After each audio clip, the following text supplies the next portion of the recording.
All right, we're live. JJ, thank you so much for agreeing to do this. I'm super excited about this, and I'm super excited to talk to you. So, welcome. Thank you. I'm excited to be here. Yeah. So, you and I have a very unique background in the fact that we both worked not only for the same project, but on sort of like different angles of it because I was working for one company that was involved in this particular project, and you were working for the other company that was involved in this particular Yes. project. And what's interesting about that is this period in your life sort of like centers around a very pivotal moment for you, and so it's interesting the dynamic of how everything kind of like aligned in that particular time and space, because I've felt a lot of the same sort of pressures. I don't want to spoil it, but feeling a lot of the Mhm. same pressures. So I'm super excited about this because this is one that also hits kind of close to home, even though we weren't necessarily involved in the same social circles at the time. It Right. is certainly a pretty epic story, and I'm super excited to get into it. Yeah. Well, a couple things actually. I lied to you. So before we get into your story, though, I want to get like some of your plugs out of the way. Because is that cool? Can we talk about your? Yeah. Yeah. Yeah. Okay, so first, And all of it. Yeah. yeah, awesome. Okay, so first I'm bringing up Desert Whimsy as Yes. a Yeah. site. So if you want to talk about that, Yeah. So, Desert Whimsy. So when I was 14, I was going through a lot of things, and my next door neighbor was a good. She still is, as far as I know. I haven't talked to her in years, but she's a great woman, and she taught me to crochet. And I think it was because she could see I was stressed, and I'm one of those people who kind of has to be doing stuff. I don't just sit and watch TV. I need to sit and do something while I'm watching TV. It's like I can't just, otherwise I get up and I start cleaning things or moving things around or deciding to rearrange the furniture at 10 o'clock at night. So she anyway, she taught me to crochet. And so I've been doing it since I was 14. It's always just been something for fun. And I just, it was a little bit prior to COVID, but kind of during COVID, I thought, I can make things and sell them maybe. That might be fun. And so I started, doing some, just making some hats and things that would be easy to sell on Etsy or whatever. And of course, no one ever found them because there's a million hats on Etsy. But then I, was thinking, well, if I'm going to start making things, why don't I make things I enjoy doing? And so I started designing some more clothing and doing some things that are a little more intricate, just again for fun. I'm never going to retire doing this. But so that's where Desert Whimsy came up. I just decided I needed that creative outlet, and if I create a website and I call it, and it's a business for me, then I'm more motivated to kind of keep going with it and keep getting more creative and not just making the same thing over and over again. So that's that's where awesome. that came from. So Where'd you I get the teach name? classes too. So it was interesting. I crowdsourced my family. And I said I need help coming up with a name, and I wanted to use, because I live in St. George, Utah, all that great red rock, and it's in the Yeah, desert, and all of and so I was like, I need to come up with some kind of fun name for it, and I had cozy desert, or we kind of just were throwing out all these names, and I think it was my sister Chris came up with it. She said, "What about Whimsy? What about Desert Whimsy?" And so I was searching to see if the websites were available, and so that's where that came from. that's the worst. Have you had that where you have like a really great name and then you go searching for the Yeah, website, it's taken, and like yeah, every and other then it's variation like, is taken? You're like, yeah, you're like, oh, that's not cool. That's mm-hmm. not cool. That's awesome. Well, yeah, I mean, so this is really cool. I mean, the quality of this stuff. So, I mean, full disclosure, my wife, as you know, she ordered one of Mhm. your wrap tops, and I mean, she loves the damn thing. She wears it all the time now. So, Oh, good, good. yeah, yeah. So, definitely wanted to plug that because that is so cool. I've what's interesting is, so two questions there. I always ask this, but it's like when you do something that's like you've been doing for a long time, that's like a passion like that, and it's a creative passion. Like, does it ever feel like you're like, oh, this isn't like fun anymore? So the ones that are patterns I've made the pattern. I came up with the idea. I've obviously I didn't come up with the original Sure, idea. I sure. saw it somewhere and I was like, oh, I could make something like that. When I do those things and I make them over again, that's what I want to do. I want to like kind of say, okay, this is my design, Oh, and I want to make it. And for me, the feedback is why I do it. oh, I have my website online, but when I go I've done a few craft fairs, and I'm going to do one in July. And when I do things like that, it's like I like to hear the people say, "Oh my gosh, I love this. It's so soft. I love how it looks or whatever. It's so great." I like that feedback. So especially where it's something I designed, I had a couple things that I've made from patterns from other people that, I still really love, but it's not quite as fun for me to make those as the other things. Gotcha.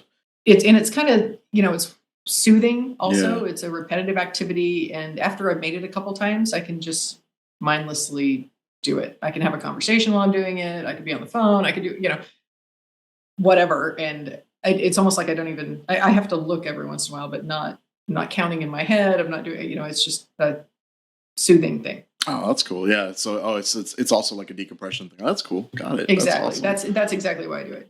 It's a stress release. That's I awesome. used to bake, and then my husband, told me I couldn't do that anymore because he started gaining weight. So now I do this.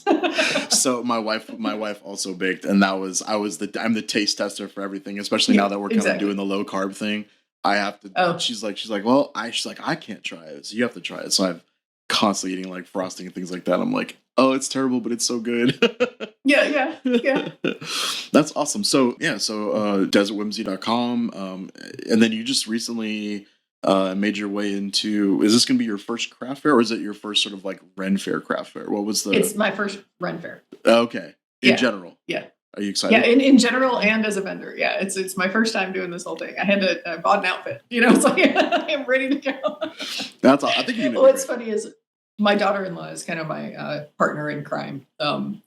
She and I did paint night together. Oh, okay. And when I was running it, I assumed in St. George it was going to be one of those things that it was, I'll do it maybe once or twice a month. It'll just be this fun side diversion, whatever. And I immediately ended up booking. So I was doing it once a week. And I'm like, I need an assistant. I need someone to help me. And I didn't know how long it would last and all this. And I'm like, hey, so they weren't married at the time. And I asked my son, I was like, so do you think she'd want to do this? And he's like, sure, she'd probably, $50 a week, whatever, And so she came to help me. And at first it was really awkward because I'm like, she's my son's girlfriend. I don't really know her. It's kind of this weird dynamic, but soon we became thick as thieves. I mean, we are still, our motto is what could possibly go wrong? And we'd look at each other halfway through the night. What could possibly go wrong? We'll be fine. It's like constant famous last words. Yeah. Oh, that's great. So I asked her when I signed up for the Ren Fair, I was like, hey, do you want to take some days off and go hang out with me in Cedar City and do a Renaissance festival? And she's like, ooh, I get to dress up. It's so much fun. So yeah, it's so much fun. In fact, here next week, Sherwood Fair will have its first weekend. So a couple weeks back, we did the move-in weekend, which is where all the people with like RVs and their tents, they kind of open the campgrounds early, and then that way you can kind of set up semi-permanent residence. And so a lot of people scope out your spot. This year, okay, so usually it's just like people set up their RVs, they put out their carpets and their tables and whatever and their tarps and whatever. This year, I swear to God, there were dudes out there building decks, like straight up constructing decks and like wooden structures. And they're like, so if you don't have, so they have this concept of like clan membership. So if you have, like, so you have like a big group of people that are all part of the same troop or whatever, you can pay to have an actual permanent area, and then you can like have walls and dedicated parking and things like that. Oh, wow. But if you're not that, everything that you put in there, you're supposed to take down at the end of the season. So these people that are like building the decks, I don't know, I guess they just put together with screws or something, and they're going to like take it apart at the end of the season. I don't know how they're going to do it, but yeah, this year everybody's going like super hardcore because and there's been some pent up energy there because like when COVID happened, that was right before one of these particular seasons, right? It was like February, March when they started doing the lockdowns. And so that was a season where they had to just lock the whole thing down and everybody had to go in. It was this super scary, awkward thing because at the time, nobody really understood the airborneness of the disease. Oh, yeah. But we all had to go back into the camps and like collect all of our stuff. So it was almost, I felt like I was in like The Walking Dead or something. We rolled up in our truck and we're seeing other people and it's like, do you have your mask on? And like everybody's kind of like staring at each other like what's good. Like it was a bizarre time.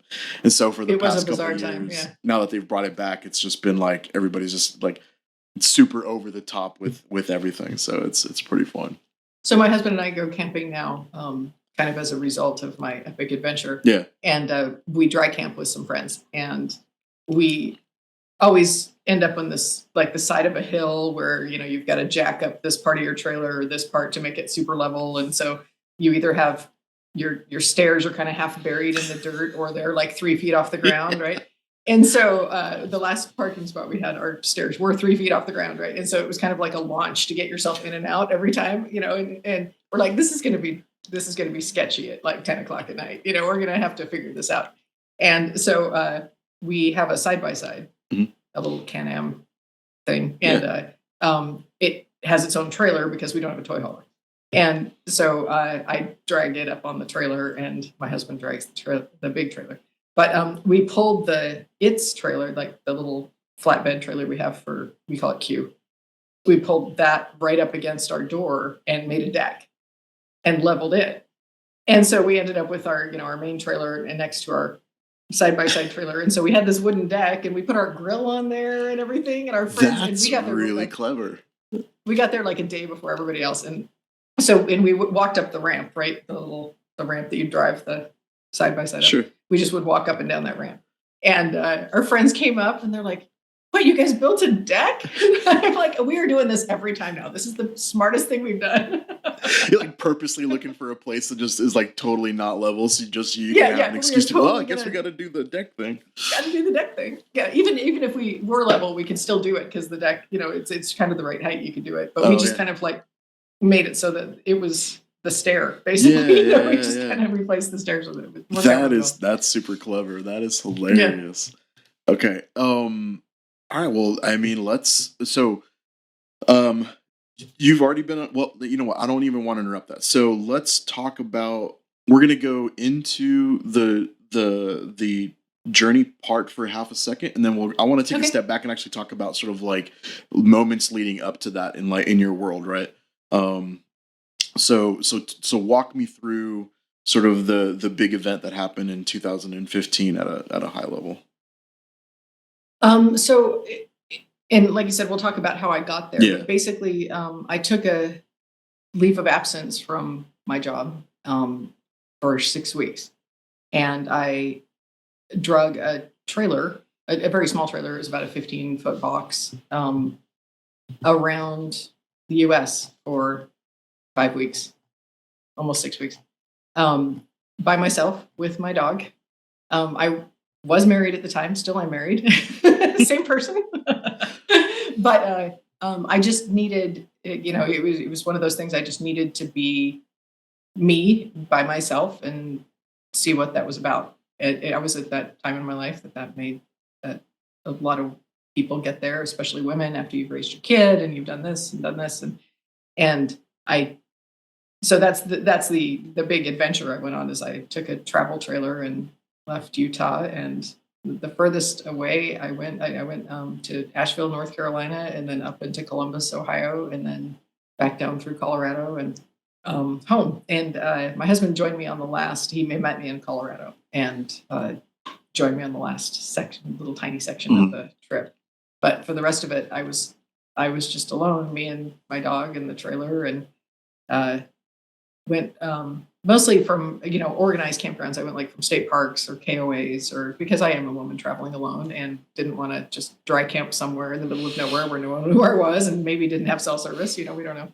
And at that point, I had never, I hadn't been around trailer camping a lot. So dry camping to me, I wouldn't have quite understood how to do all that. A generator was a foreign concept. So having power and water hookups and all that was important for this trip. And it wasn't about suffering, right? I was trying not to, I still needed a hot shower. I still wanted to be able to, cook a meal. I wasn't trying to totally rough it and, do that side of it. It was more just about, the mental space that you get in when you have to rely just on yourself. Yeah, absolutely. And no one else. So I pulled some stats, right? So I'm going to flash up your blog for a second. Okay. But I pulled some stats. So it was 21 days, 19 states, 4,300 miles. I mean, you pretty much did go coast to coast as far as You were like And I think that was an earlier one. I think it was ended up the end of it was longer than that. I think that was an earlier stat because I think it was 5,500 miles by the time I was done. Yeah, there you go. Yeah. That was just the last one that I pulled from the blog.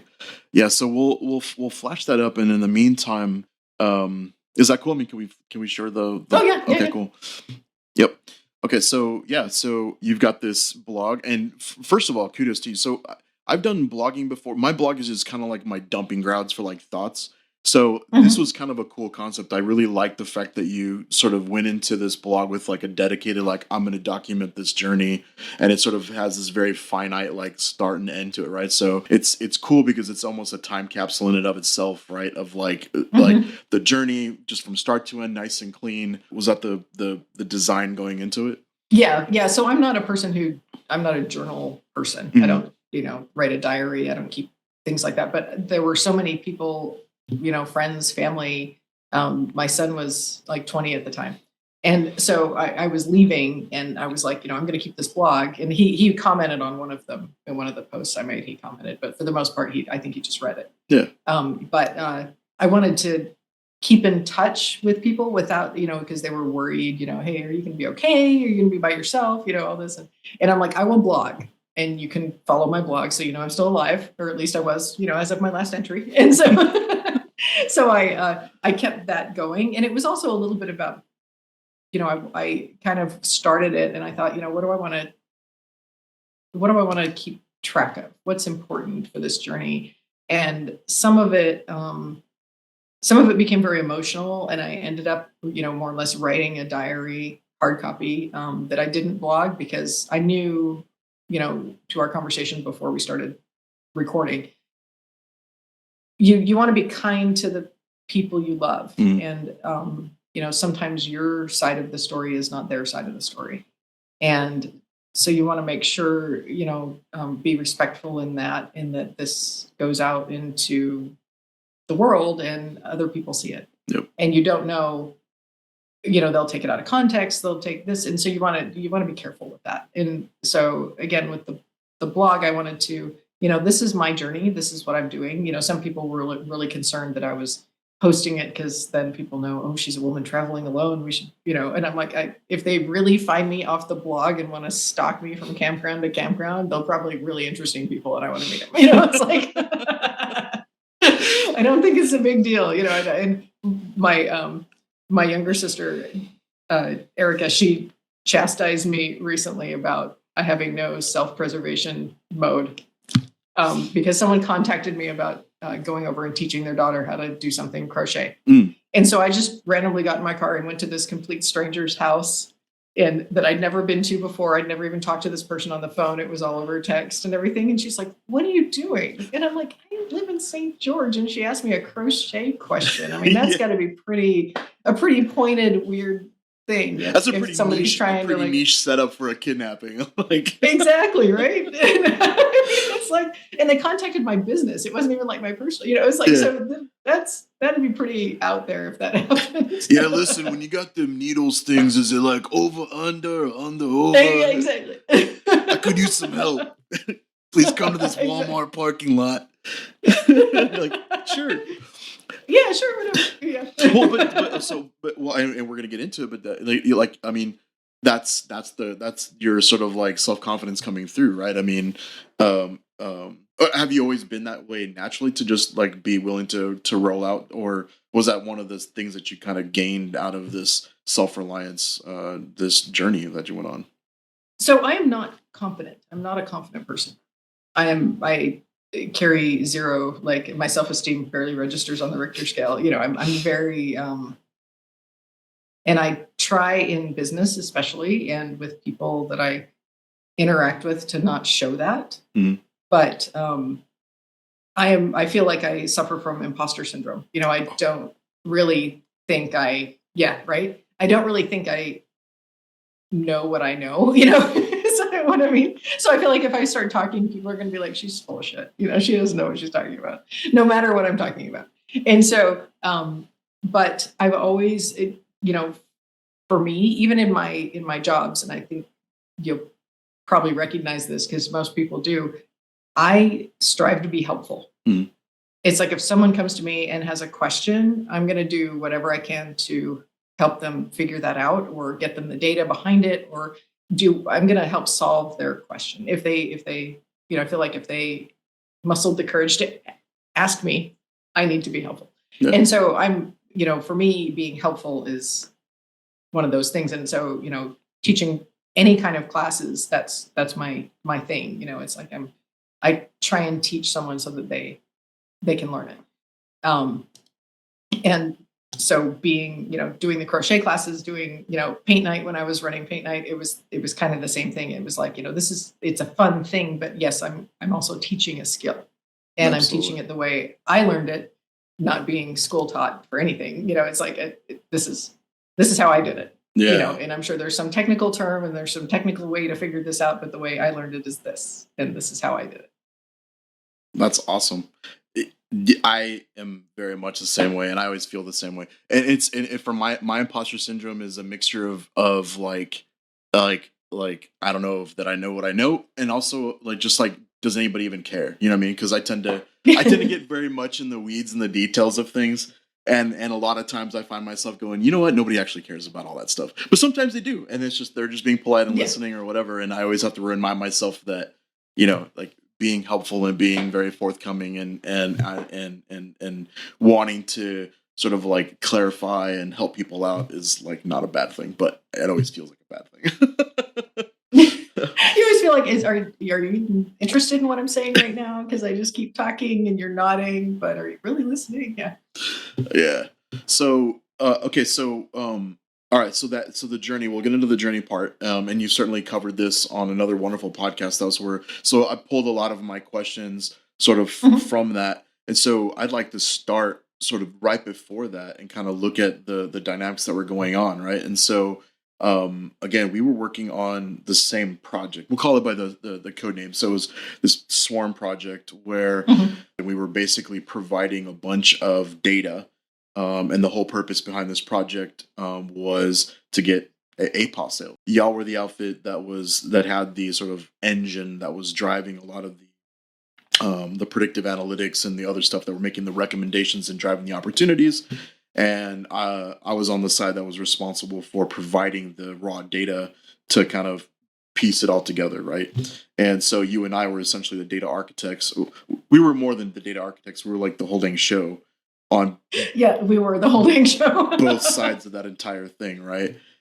So here's the topic I want to talk about. People are going to hear this particular story. They're going to look at all the stuff that's kind of going on, and they're going to certainly resonate a lot with your side of it, as far as being a mother, discovering your identity once sort of those phases of your life are over, right? There's going to be a lot of resonance there. But I think another unsung truth here is that I don't think a lot of people really understand the mental stress of sort of highly impactful IT situations where you're the nexus point for whether or not something succeeds or fails, and it's more than just being a key salesperson and landing the deal, but on the execution side, there's a massive amount of stress that goes into these situations, and it feels like such a first world problem to commiserate about.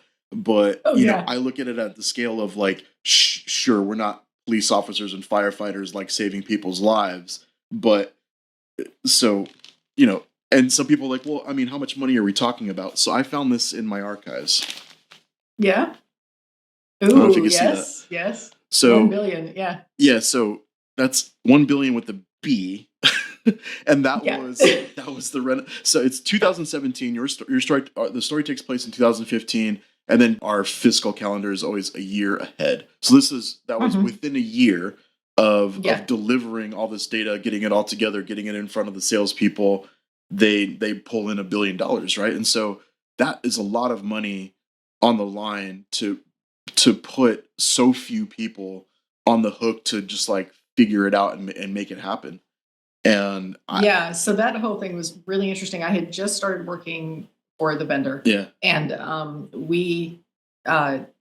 was on a different project, and they you just started with them? I started I think it was just under a year before our first, my first meeting with y'all. Yeah. Right. It was probably just under a year. And I was on a different project, and the woman, I approached her and said, "Hey, I want to leave this company." But we had both worked for the prior company, so she already knew who I was. Gotcha.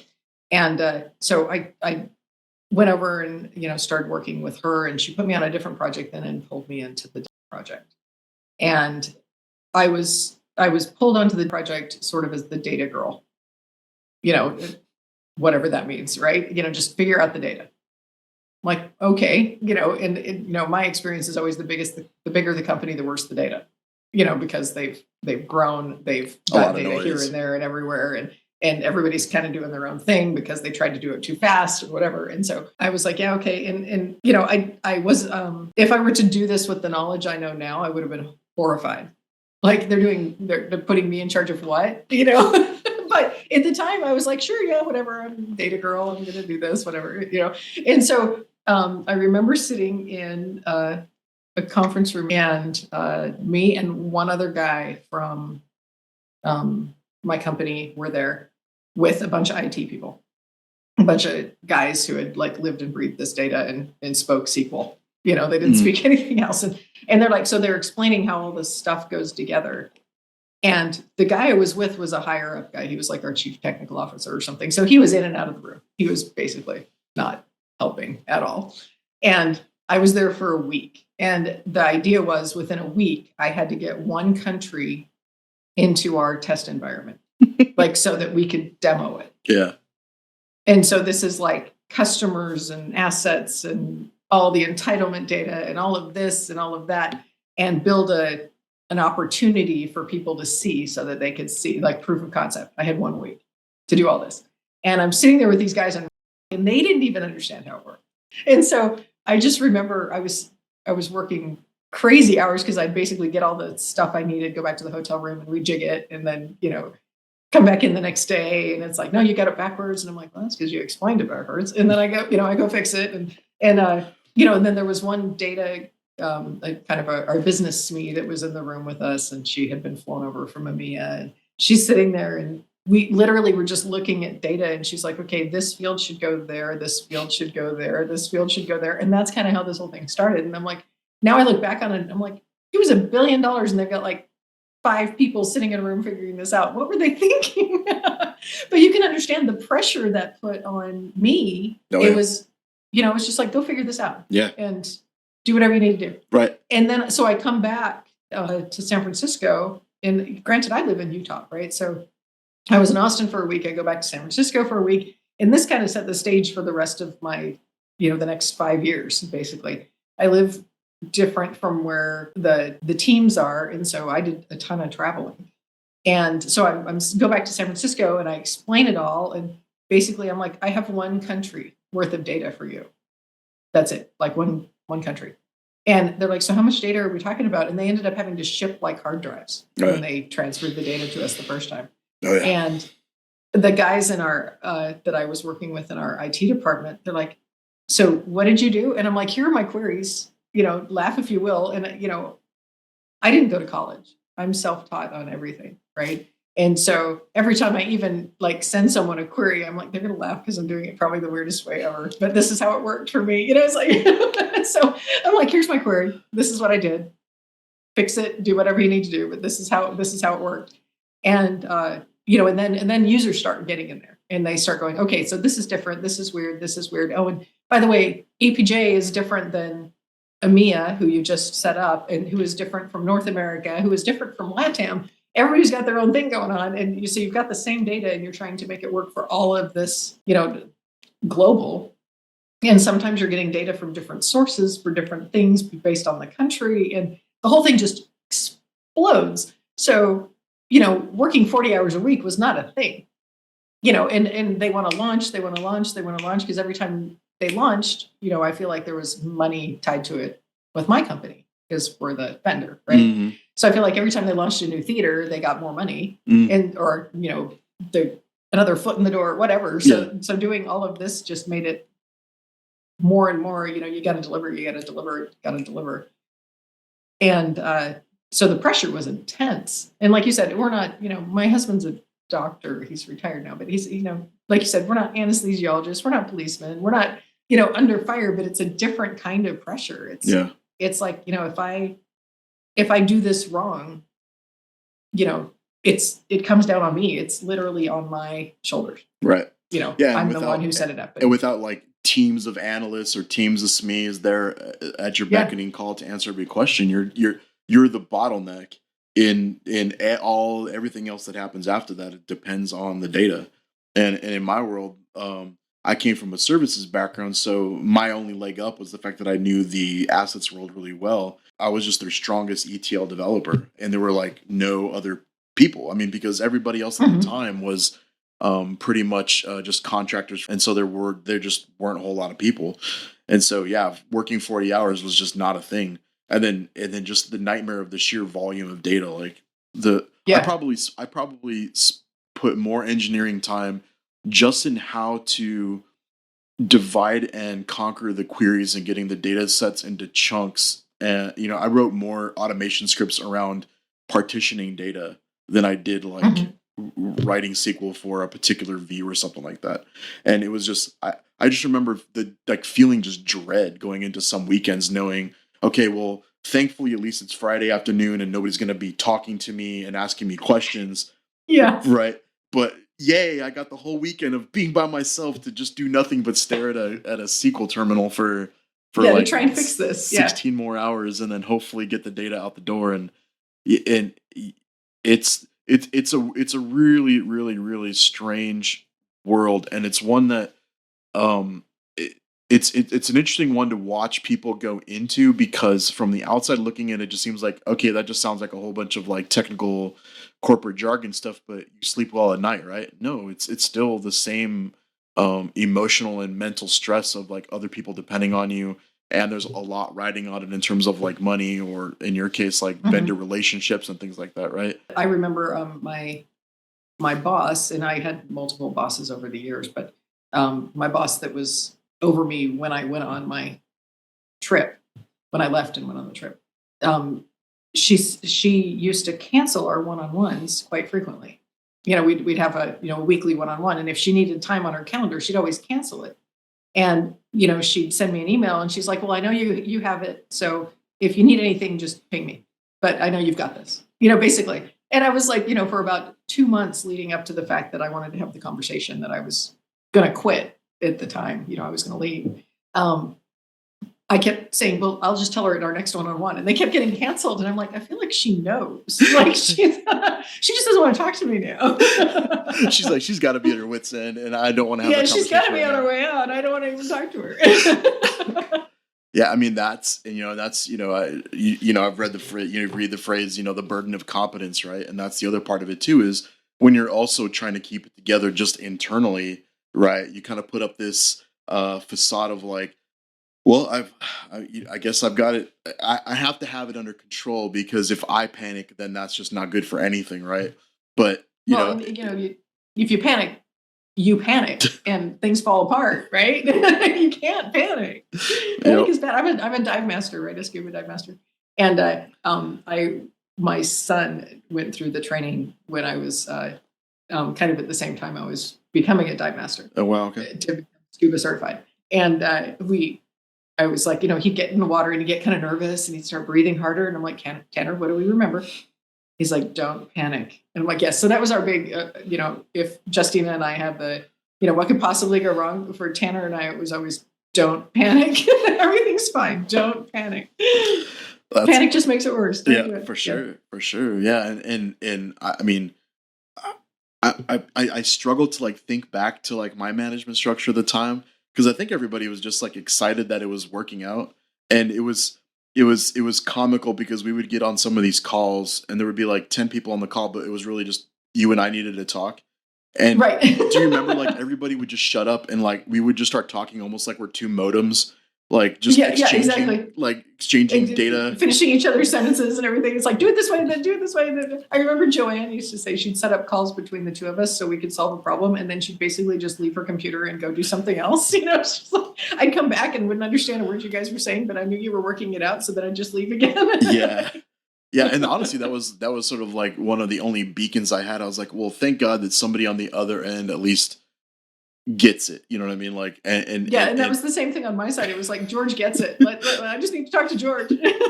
yep. And so we would get to the end of calls, and I still remember people would be like, "All right, well, I think that sounded good. You guys got it." And we'd be like, "Yeah, we're straight. We're good. Yeah, we're good. We're good. Okay, cool. All right, great. Then I'm gonna put green on the status, and yeah, and we'll check in a week or so. Yeah, it's nutty.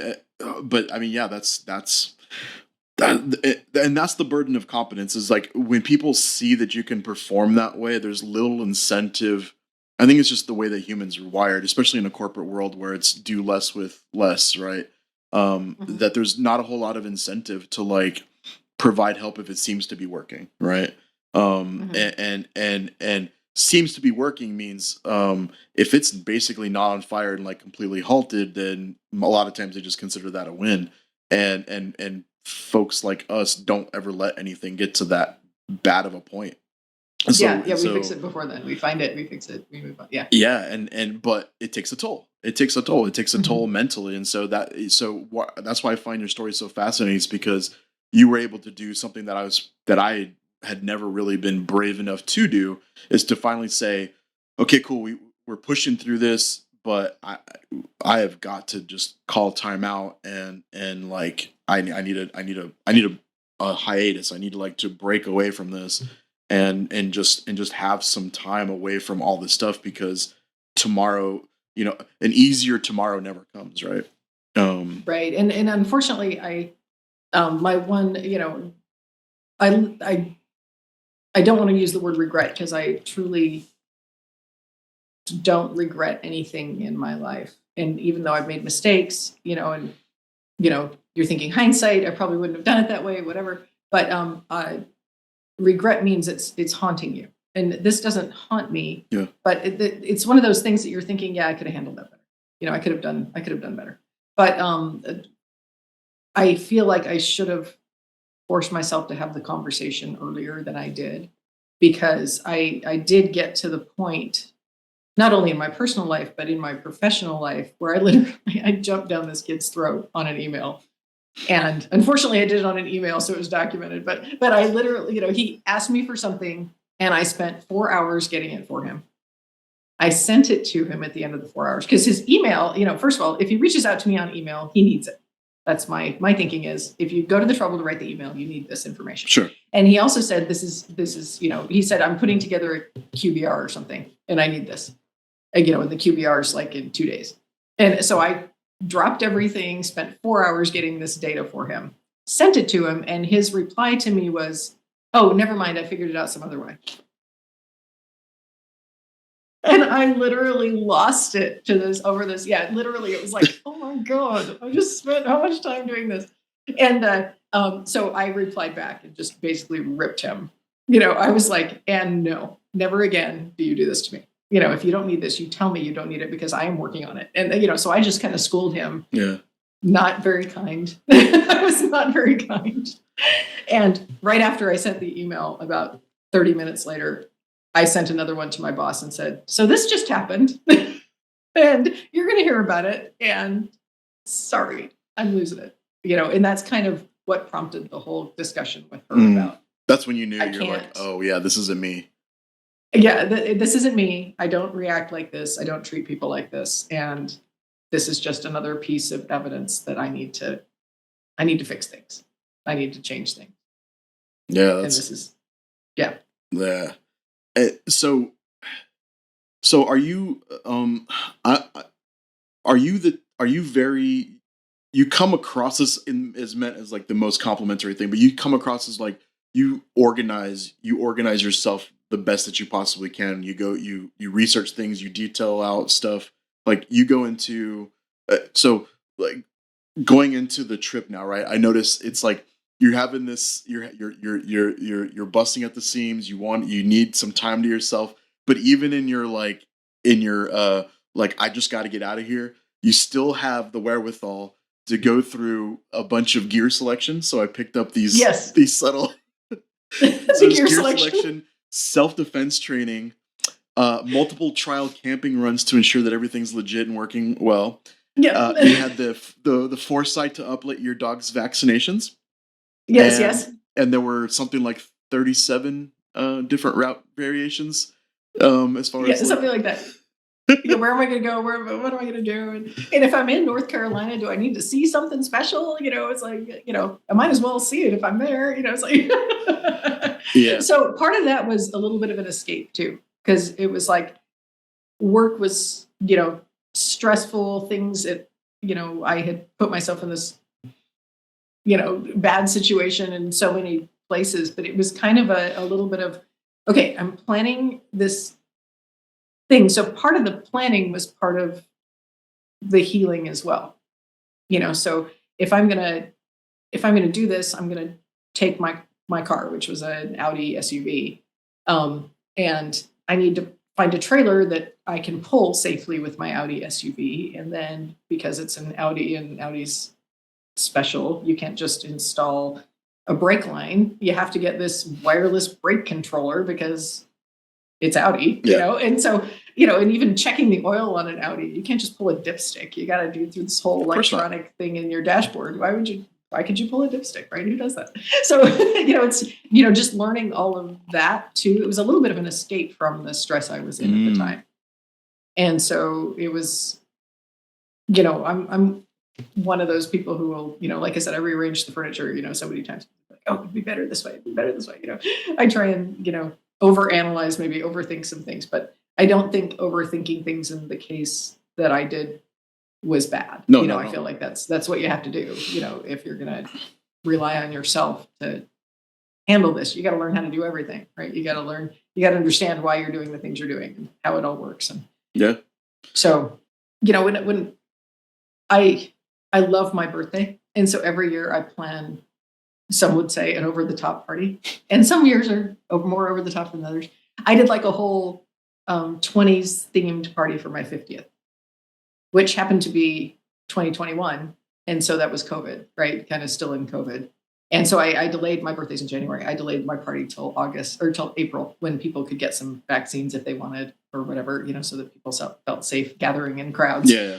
But I moved all the furniture out of our house. I set up like not a craps table, a roulette table and a 21 table. I had a bartender, and with like the whole like backstop of all the liquor bottles I could find, and it took me, I probably planned that for 6 months just because it was a fun escape, right? It was like, here we are in lockdown and I'm going to plan this huge party and rearrange my whole house. It's going to be great. And my husband,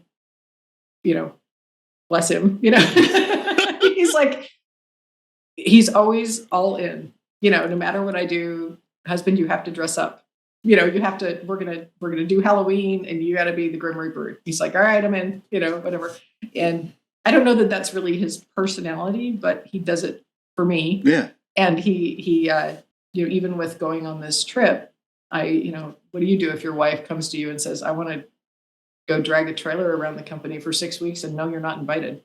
What do you do? Is that like, are we getting divorced? Are we staying?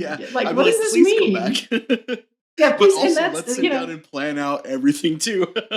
Yeah. Let's make sure you're not going to die while you're trying to do it, right? But what do you?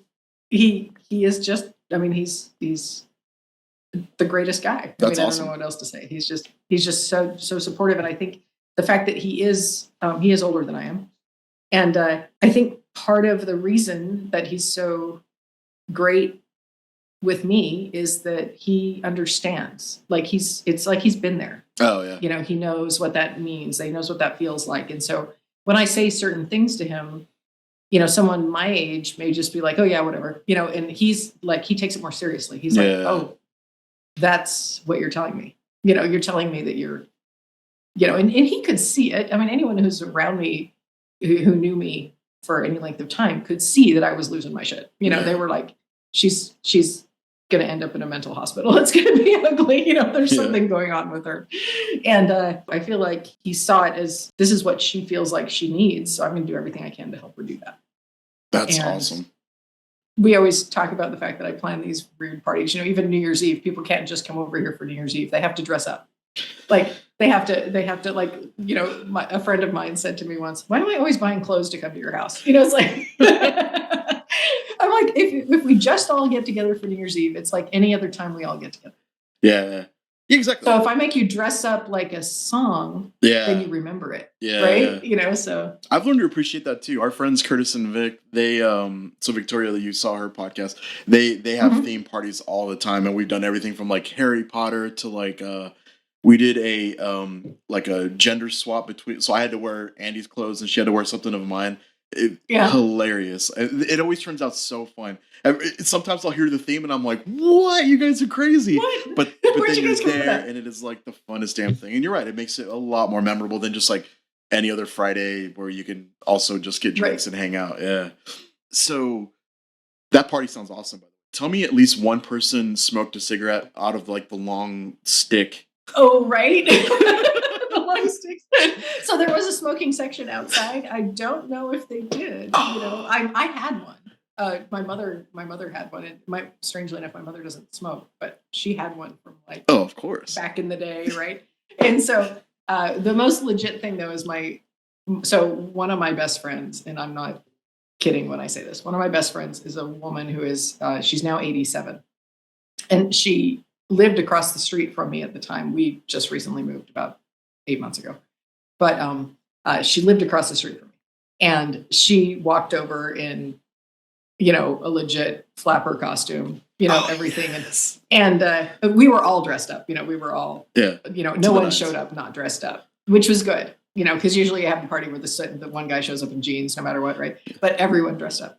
And so she walks over and people were saying, so is that like, did she own that dress back in the 1920s? Is that like a real dress? And I'm like, no, she got it on Amazon. I was helping her shop, but she looked legit. We all looked, it was all just, it was so fun. We have the best pictures from that party. That sounds great. That sounds great. Yeah. Okay. So, all right. So now let's start going back through the journey, right? Okay. So it's January 2015.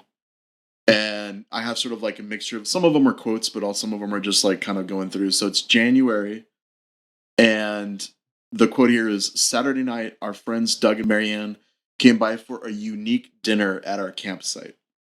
So apparently, so I'm guessing that this was sort of like one of the first. Tell me, I guess, leading question here is, tell me about how you sort of broke this journey to like not just your immediate family, obviously, but now you're starting to sort of include your good friends and let them know like what you're doing. So again, if you knew me at the time, you knew something was going on, right? You knew I wasn't happy, all this, and so I said, I need to go on a walkabout, or I can't remember all the phrases that we used for it, but a self-discovery trip, and I am gonna take a trailer around the US. And, again, everyone who knew us is like, you don't have a trailer. And I'm like, yes, so I bought one for this, And my husband is always like, well, it was way cheaper than a divorce attorney, like, or a therapist or whatever, it was way cheaper than all that. Oh, yeah. We have this trailer. We can always sell it at the end, whatever. And I said, so I'm going to, so we took it about, 20 minutes away to Snow Canyon. And I stayed in a campground up there. Mm-hmm. And so January in St. George, there's no snow. It's cold at night, but during the day it gets to be like 60 degrees. Okay. But it gets down probably close to freezing at night. But it's not like where I was in danger of freezing or anything. But my husband went with me, and I set up the trailer. I did everything, but we spent the night in the trailer to try everything out. System test everything, make sure I had all the dishes I needed, or, even the little things. I put shampoo in the shower, all those kinds of things, just to make sure that we hadn't forgotten anything, basically. Mm-hmm. And, but we took a crock pot and made ribs. We plugged it into the side of the trailer and made slow cooked ribs for Doug and Marianne. And then, we set up, I think the campground had like a little fire pit kind of thing that we put some wood in, or I can't remember how we had a fire, but we had a fire for a minute and then just froze to death. And all went in this teeny tiny trailer that it was about a queen size bed, maybe a large double, but I think it was about a queen size bed. Yeah. And then a dinette that sat 4. But that was the only seating, was either the bed or the dinette. And the dinette would flatten out into a kid bed, Yep. kind of thing if you needed it to. But that was the seating in the trailer. But it had a kitchen, it had a fridge, it had a shower and everything. So all the, comforts of home, but in a very small package. So yeah, my husband ended up playing guitar for us at night. We all and it was kind of like a trailer warming event, because at the time Doug and Marianne were our best friends, and it helped me that they kind of saw everything. And it was like, okay, so she's not really just going to go tent camping for 6 weeks. She's got, things. She's going to be fine. That she has space, but yeah, and that's kind of, but yeah. So and that's where I was going with it is like, how much of it was like showing your friends that you were going to be okay? Because I mean, obviously, if you're going to go on this journey, they're like, what? Like, what? Because it's what? Yeah, because exactly. it's unheard of, right? It's such an unheard of thing. And then, but did you also? How comfortable did you feel talking about it? Like, did it make it feel more concrete? I mean, so not projecting, but it's like sometimes I feel like when I tell people what I'm gonna do, then it also kind of like puts me more in like a, okay, can't back out now. You know what I mean? Because I'm talking about it and I feel comfortable. You're accountable for it, and you're also, it makes it more real in your head. You're like, oh yeah, I'm really doing this, right?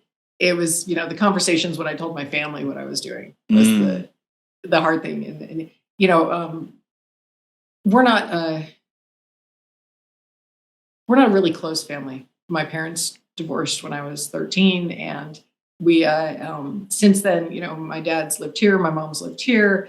I'm closest with my younger sister, off and on with my older sister, but we don't like share every holiday. We don't, we are closer now with texting, I think, than we ever have been, because we have kind of this group chat and we share more of the weird things that happen just day to day.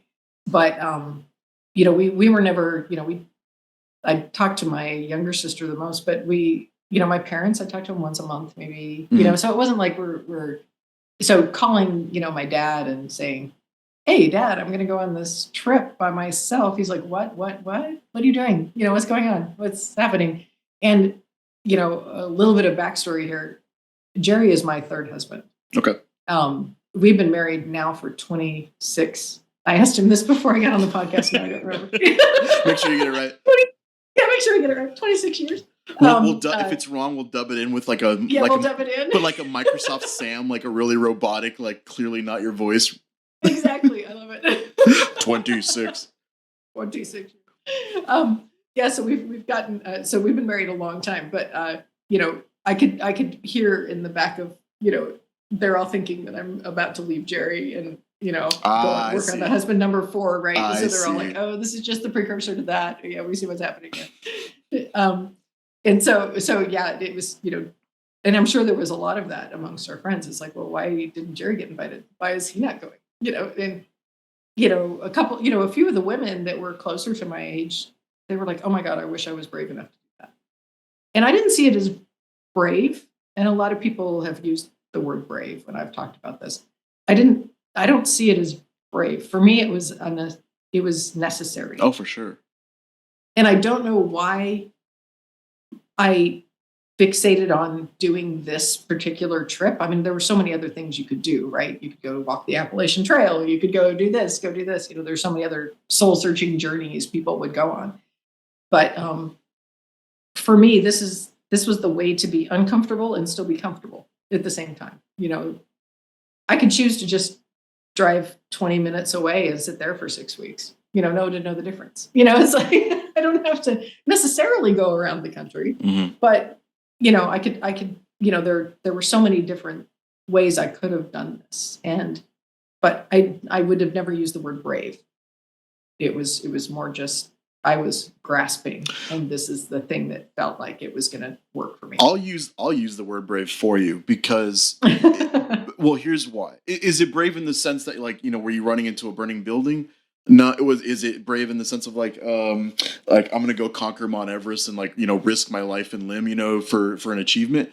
Where it's brave, and this is the biggest theme that I want to convey in this particular podcast is like, what's brave is that we live in a world where we just kind of keep putting skeletons in our closet and burying our demons and just dealing with life because we're so afraid of plugging ourselves out of our situations, especially if they're not dire, right? So it's not like Mhm. you weren't like running away from like an abusive situation, or you know what I mean, you were just it seemed, again, it seems so first world, but it's like you were in a very stressful place mentally, and you took measures.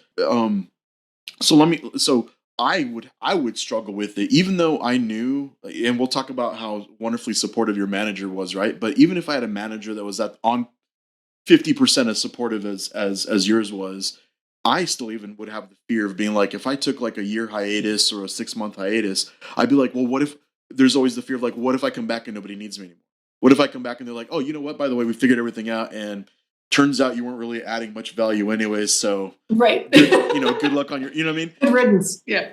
Right, or just I don't know, it's like I think sometimes people don't even know how to disengage from just dealing with that incremental stress on a day-to-day basis, and just rolling with it. And so it was more than just putting yourself in the unknown of like having to manage your entire journey yourself. It's also just on the, like, just completely disconnecting yourself from an entire ecosystem of things, and then just faring for yourself and coming back, and then just coming back with a fresher view on who you wanted to be and what your sort of new boundaries were going to be. But you're also kind of rolling the dice on what does it look like when you come back, I imagine. Yeah, exactly. So Exactly. There was a lot of, not even just at work, it was personally too. It's like, I'm going to go disappear from my husband for 6 weeks. Yeah. What's going to happen when I come back? right. What's going to happen, with my relationship with my son? What's the friends, all of the people you abandoned when you took off, what's going to happen then? Yeah. So yeah, there was a lot of, again, I didn't really think about that when I was Yeah. planning this. It was, I was being a little selfish in that I was saying, you know what, I need to do this for me, but at the same time, I felt like I wasn't good to be around anyway. So I was removing myself from people Mm. before, I alienated people, I guess. I was trying to take a preemptive strike, and before I do something, off the wall that's just going to end this relationship anyway, I might as well just get myself out of here and fix my headspace. Oh wow, yeah, that's huge. Yeah, so even then, you still almost, you felt bad, like maybe Yeah. this is what I need to do to kind of get out of everybody's hair. Wow. So now let's fast forward a little bit to like March. Your manager, I love this. I need to hear more about this. She was offering to help you rent an office space. Yeah. So this is the interesting thing. So I called this woman, and I'm going to use her name. Her name's Lucia. Lucia's an amazing human. If you ever get the chance to meet Lucia, drop everything and go. She is amazing. Wicked smart. She is the smartest human I've ever met.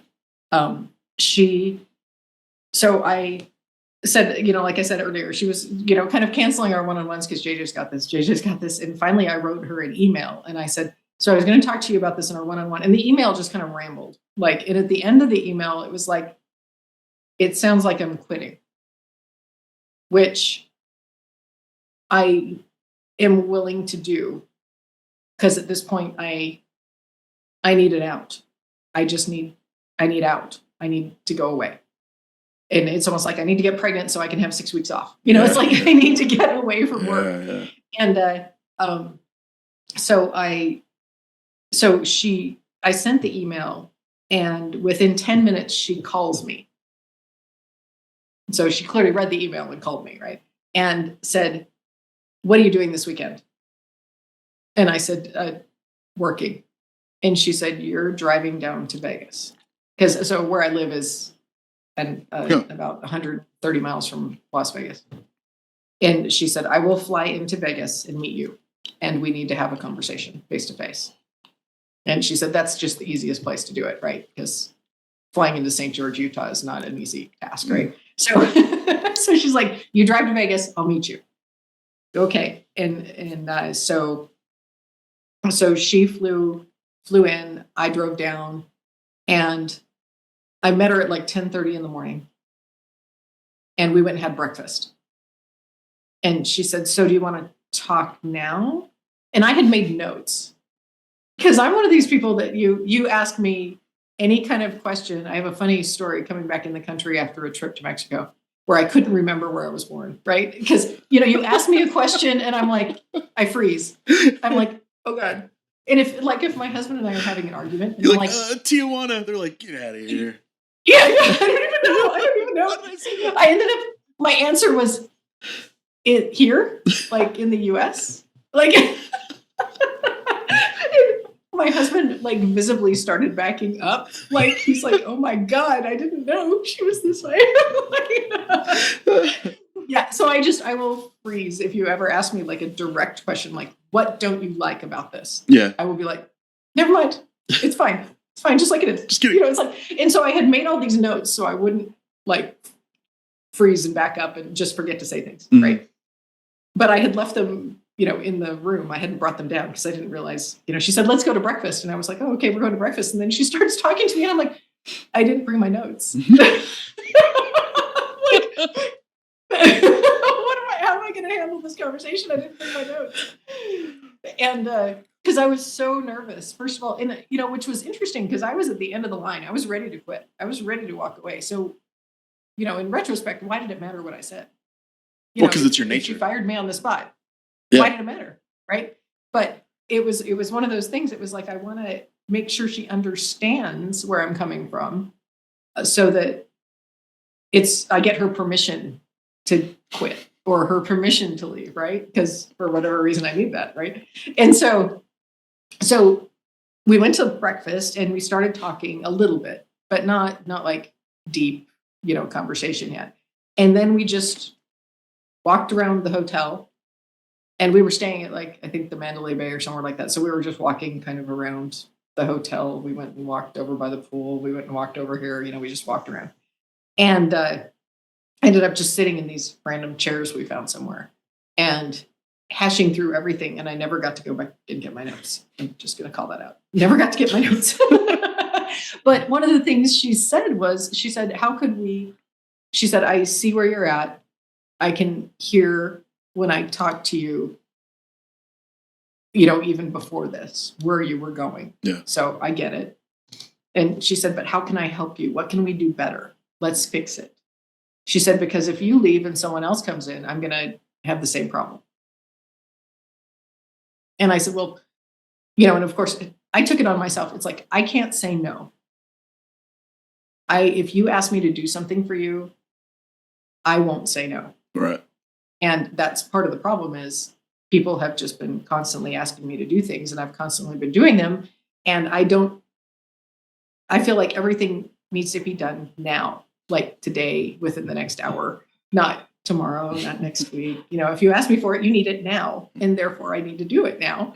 And she, so I explained all this to her. I explained all the, where I was at. And she said, and I said, and I can never leave work at work because I work from home. Yeah.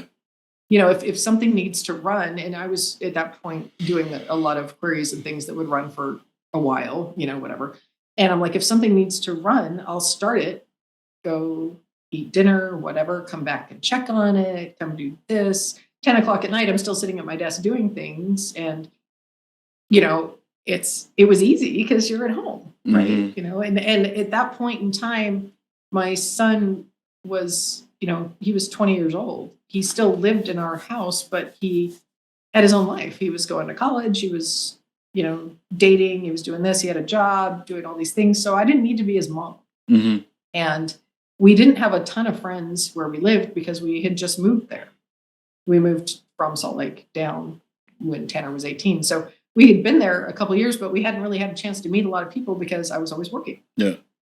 And the people that we did meet, Jerry would end up going places by himself because I was traveling or I was doing something. And so I didn't have a big social group. So I was going to, what else am I going to do? I might as well work and get this done and take it off my plate. So I was telling her I had trouble leaving work at work. And so that's where she offered to rent an office for me. She was like, would it help if you had an office space so you could go to work and leave things and then come home? And, she was making all of these, everything she could do to make it so that I would be, I would stay. And then she said, I broached the subject, I need some time off. And she said, how much time are we talking? And I said, like 6 weeks. I want 6 weeks off. And I said, but I don't know, quite honestly, how you're going to do that. And she just looked right at me and said, if you quit, I have to figure it out. So I'll figure it out. Oh, yeah, makes sense. Yeah. She said, I'll figure it out. We'll do what we need to do. And she said, but could you give me like a month to get that all set up? And I said, yeah, I probably wouldn't, April ended up being when I left. So I was like, yeah, let's talk think sometime in April. And it ended up being, second week of April or whatever that I ended up leaving. So I gave her, some time to figure out kind of the backup plan for me leaving. And she's like, and we're going to have to tell, that you're leaving, and we got to message that properly, and we got to do this. So we got to, the optics on the whole thing, JJ's lit herself on fire. She's up, she's leaving now. And yeah, but she was amazing. What I most impacted me about this whole day was that I went to breakfast with her at like 10 o'clock. And until 4 o'clock in the afternoon, and this was a Friday, she did not look at her cell phone. She did not talk to another human except for me. Wow. She looked me straight in the eye. She didn't take any notes, but neither did I, because I left my paper in the room. She just engaged one-on-one with me, and I was the most important thing to her at that moment. And I felt it. And I still feel that to this day. Anytime she calls me, I drop everything and take her call, no matter what. She's just an amazing human. Yeah. Shout out to her, man. That's unheard of, exactly. Like, corporate environment, right? And she was like I think she was the chief technical officer at the time. So for her to ignore her phone from 10 to 4 on a work day, wow. Yeah, that's crazy. Yeah. That's crazy. So tough question. So let's say that conversation didn't go quite as well. What if, so she sits down with you and she says, JJ, I see where you're coming from, and I understand that you've got to do this, but hey, I've got to make sure that this train stays on the rails, and all the other buzz phrases. And so, right. If you need to resign, I can't. So were you ready to have that conversation if it didn't go as supportive? Okay. Yeah. Wow. So you were all in, like, you were really at your wit's end. For me, the interesting dynamic of this is financially, I did not need the money from that job. Yeah, that's the first main freedom. Yeah. Yeah. That was first world problems, right? It was a huge paycheck, but financially we were okay without it. Mm-hmm. And so for me, it was more just a sense of identity. Yeah. This was, I was dropping off as Tanner's mom. Tanner didn't need me to be his mom. And this was who I am. And so it was more, I had to hold on to it because it was who I am. Yeah. Was this job. Yeah. Were you working through, so Tanner 18 and under, were you mom and also working at the same time? Yeah. Okay. I never didn't work. I always worked. When I was, he and his dad and I divorced when he was 1. So I was always working. Yeah, I was always a working mom. I heard Google might have this, but it's like I think companies need to adopt some kind of just a hiatus policy, especially like if you just came off of like a really major engagement, you know what I mean, like a multi-year. Because I talked to my wife about this a lot because she entered into the world of like stuff that doesn't get solved in a day or a week or a month or a quarter or a year. You know what I mean? Like, yeah, it's just ongoing. Yeah, it's ongoing. And in human beings, I don't know that we're evolutionarily wired to have these like problems where it's like, I have to imagine like the agricultural days of farming. Sure, you had to like look ahead to certain times of the season, but damn it, an honest day's work. You started something, you finished it, or you got it to a certain incremental position. And it's like corporate world or the tech world, you live in a world where like weeks go by and you're like, I don't even know what the hell is going on, or like there's no end in sight. You don't know what's happening from day to day. priorities are shifting all the time. And so I have to imagine going back to like, part of why you chose to go on like a journey like that is because that seems, if I was in your shoes, it would have been something that felt like I can really get my arms around. Mm-hmm. Soup to nuts, all the way around it. I can get my arms around every aspect of it.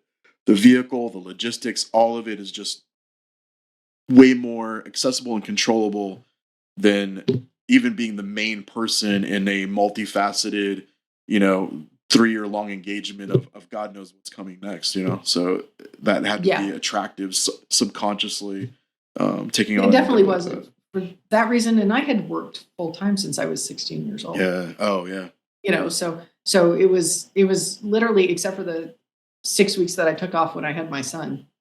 It was 6 weeks I took off where I wasn't just recovering from having a baby, right? It was the only other time that I was not working for 6 weeks. Oh, that too. And yeah. And so that was also, I was, to say burnout is an understatement, right? I was burned out on a lot of levels, and I just, needed to do something. And like you said, to put your arms around something. As an end result of this whole trip, I changed a lot of things. And one of the things I ended up doing was starting a paint night franchise in St. George. Mm-hmm. And when I did that, I had so much feedback from people in town. It was like, I go to this to forget my life for a minute. I go to this just because I can do a project start to finish in 2 hours. Yeah. I go to this because I know exactly what to expect, and I'm not trying to provide entertainment. She said, even, some of the people would say, even going to dinner with the girls, there's an expectation that you're going to come up with interesting conversation the whole time. And she said, you go to an event like this and you don't have to come up with the conversation because the conversation's provided. Yeah. I always would tell people it's a great first date because you don't have to like figure out what to talk about because it's right there. You're talking about this. You're talking about the painting you're doing or whatever, or the weird playlist or the, way that this person's doing whatever, there's so much exterior stuff. You don't have to come up with something. It's a mental break. Yeah. Right? And again, as part of that, you put down your cell phone, you put down your life. And a lot of times at the end of an event, I would comment, I just want you all to pay attention. For the last 2 hours, no one took a phone call. No one, you used your phone to take pictures. You used your phone to, look up how to draw a horse or something. You used your phone for a tool, but it wasn't owning you. Right. You were present. You owned this 2 hours, and you were present, and you met a new person on your left and on your right, and you engaged with humans for 2 hours, and that was so unusual. Especially it's just becoming rare that people do that. Exactly. Technology has gotten us. It's like it's like every boon has its curse that comes with it, and we're so like interconnected that we being in the moment and being present is just not a thing much anymore. And so yeah, absolutely, like having blocks of time where you can just like zone out and just be with the people that you're with, or to a more extreme version, like be with yourself and you're alone in your own thoughts. That's there's a lot of people that I think there's probably a good percentage of people. I'm not a psychologist, but I wonder how many people are actually afraid of being alone with their own thoughts. You know what I mean? Oh yeah. There seems to be a portion of people that need to have distractions because the uncomfortableness of being alone with their own thoughts is too much to bear.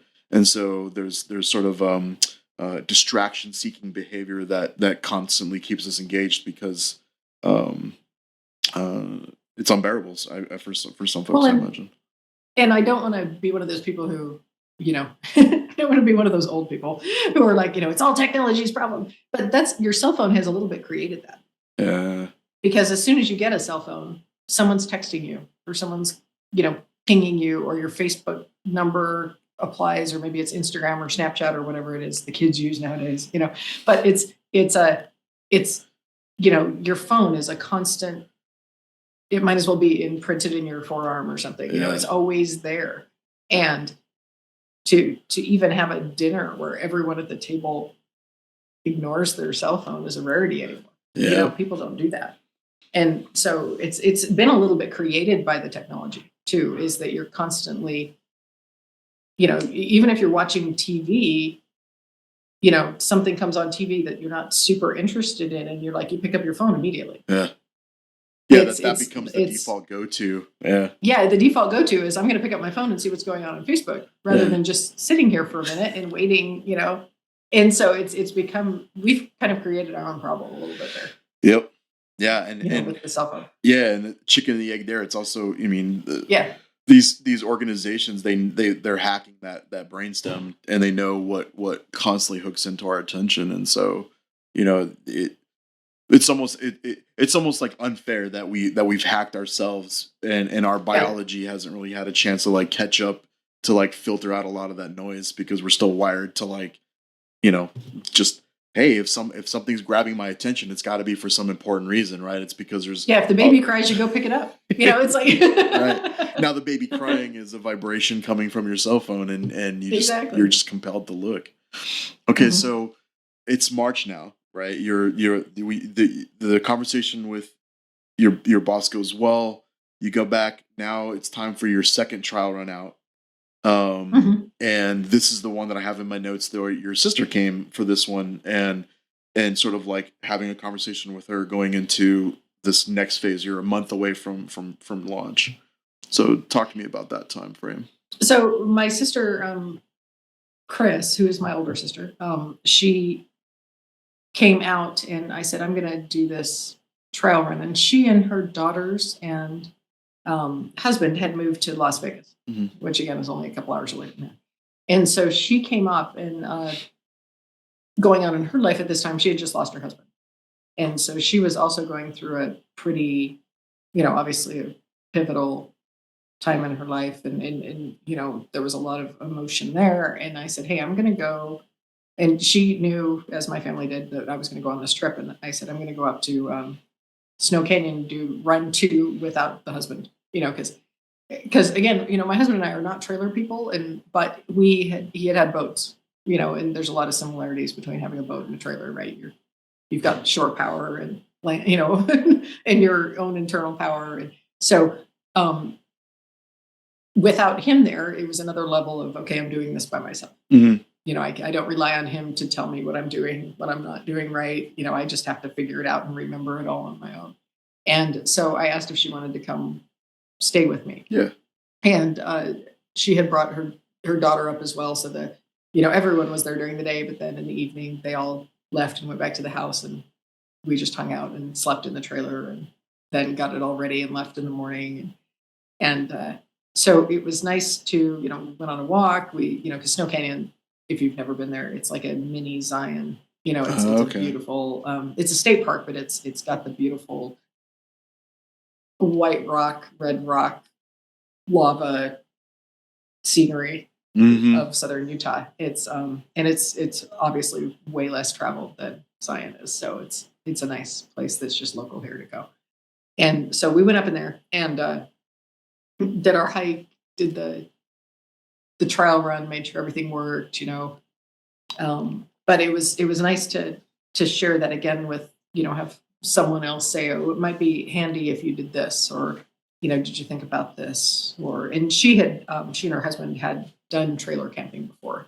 And she was the first person that I had interacted with the trailer who had done trailer camping. Oh, okay. And she's like, oh yeah, we did this, we had this in our trailer, and that helped out a lot. Or, the little things like, where do you put the paper towels? Those kinds of things, she helped with a lot of that kind of stuff. So gotcha. We were able to do that together. And then, it was just another confidence builder for me. I broke the trailer down. I did everything, I backed it into the spot. I did the whole thing.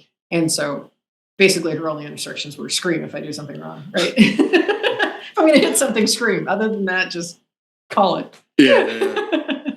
Gotcha.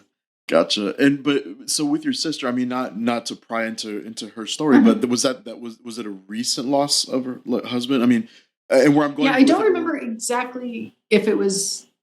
I don't remember the timing, but it seemed like it was right after. Mm.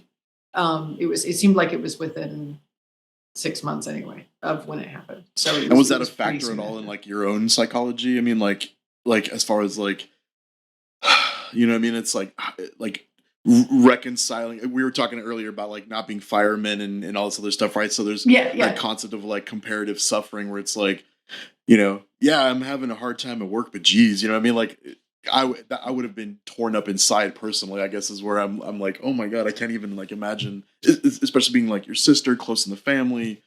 Yeah. She was, she and I are not historically like super, super close. We're getting closer now as we're getting older, but she was always, she was 5 years older. So when I was in middle school, she was in high school. When I was in high school, she was in college. And so we were never in the same part in our life at the same time as we were going through.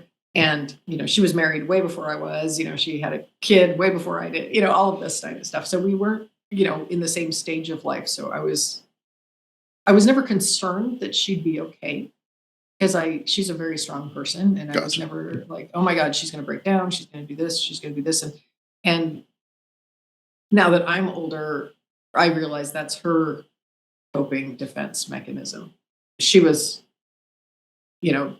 everyone should go on the 6-week walkabout. I'm just saying, she was kind of in that space, like I'm holding shit together for everybody else. And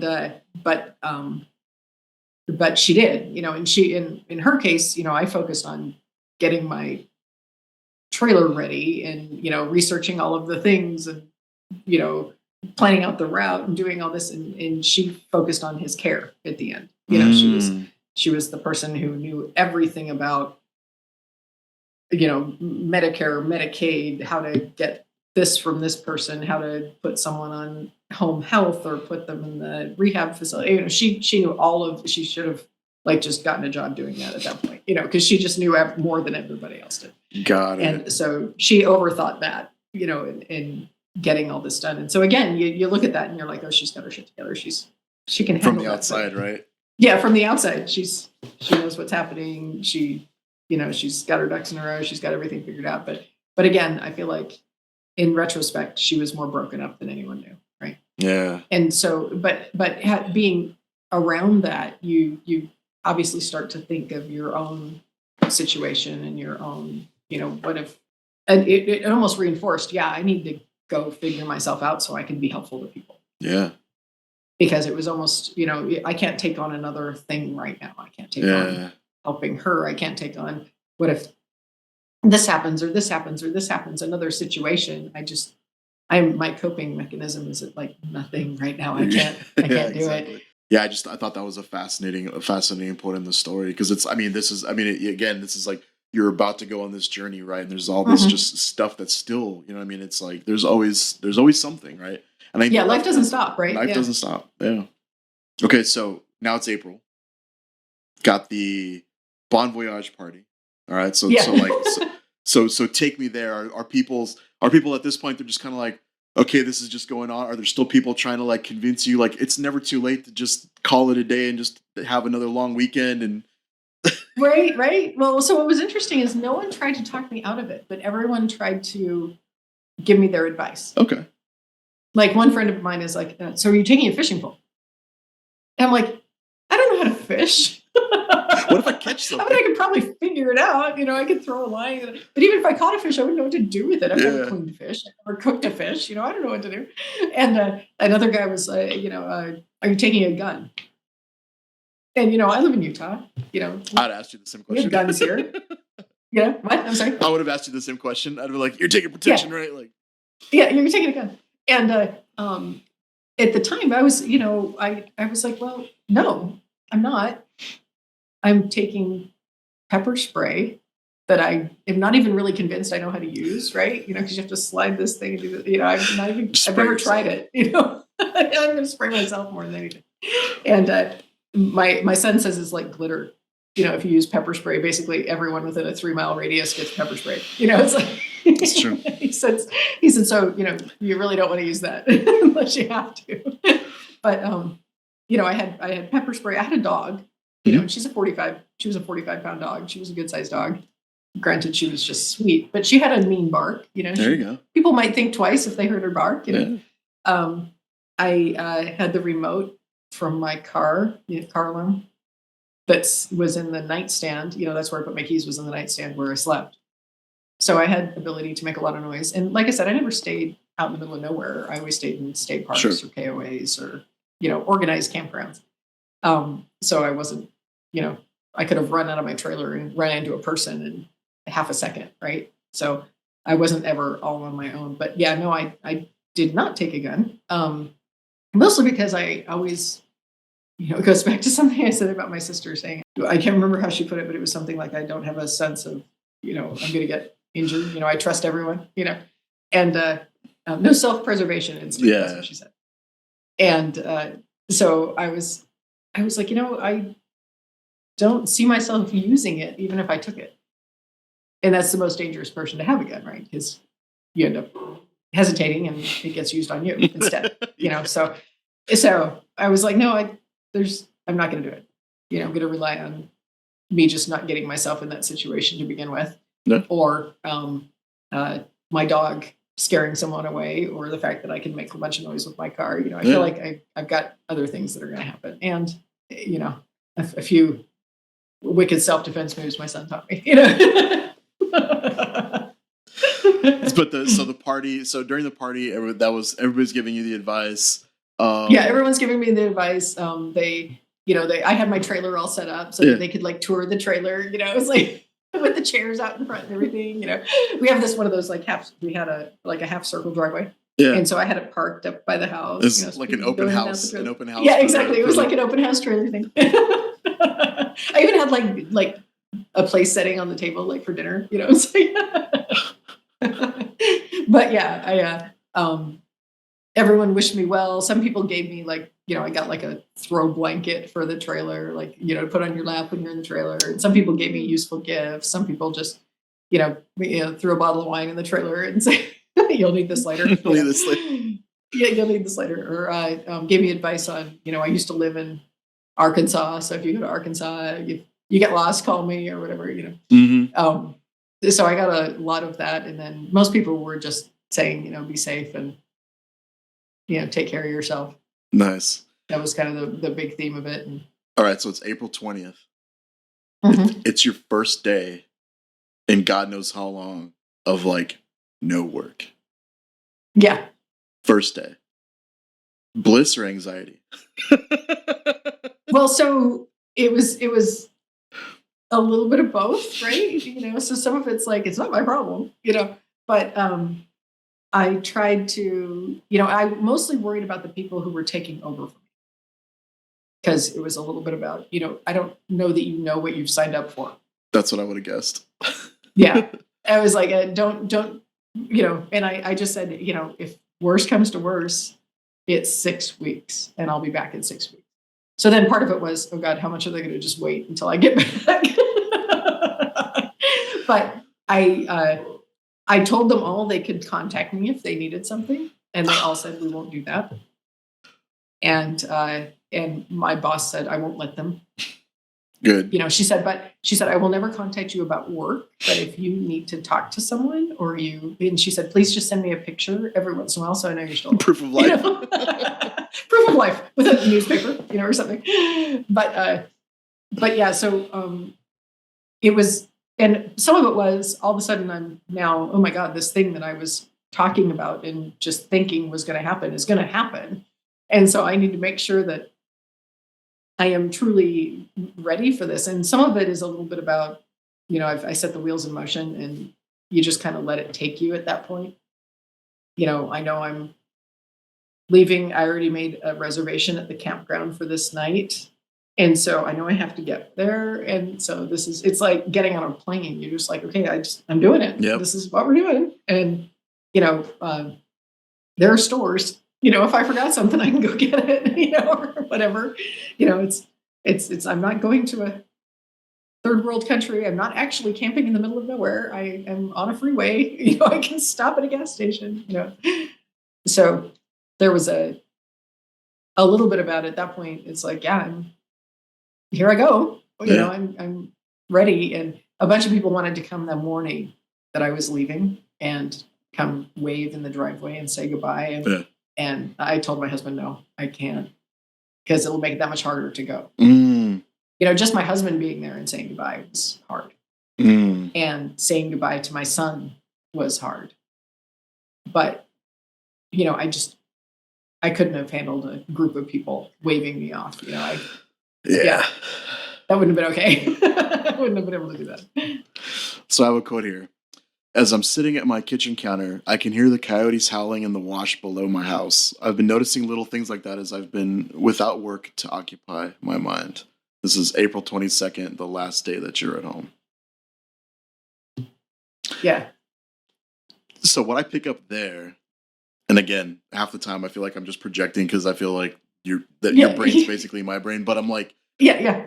I imagine you have one of those minds that's rarely quiet, right? So Agreed. there must have been something to that, right? Like my brain never shuts off. I can shut it off when it's time to go to sleep. I have that mutant power, thank God, or else I'd probably be already dead. You know what I mean? But as far as like my waking hours, they're just constantly filled with like the noise of what's next, what's happening next week, what happened last week, psychoanalyze this, review that, or whatever.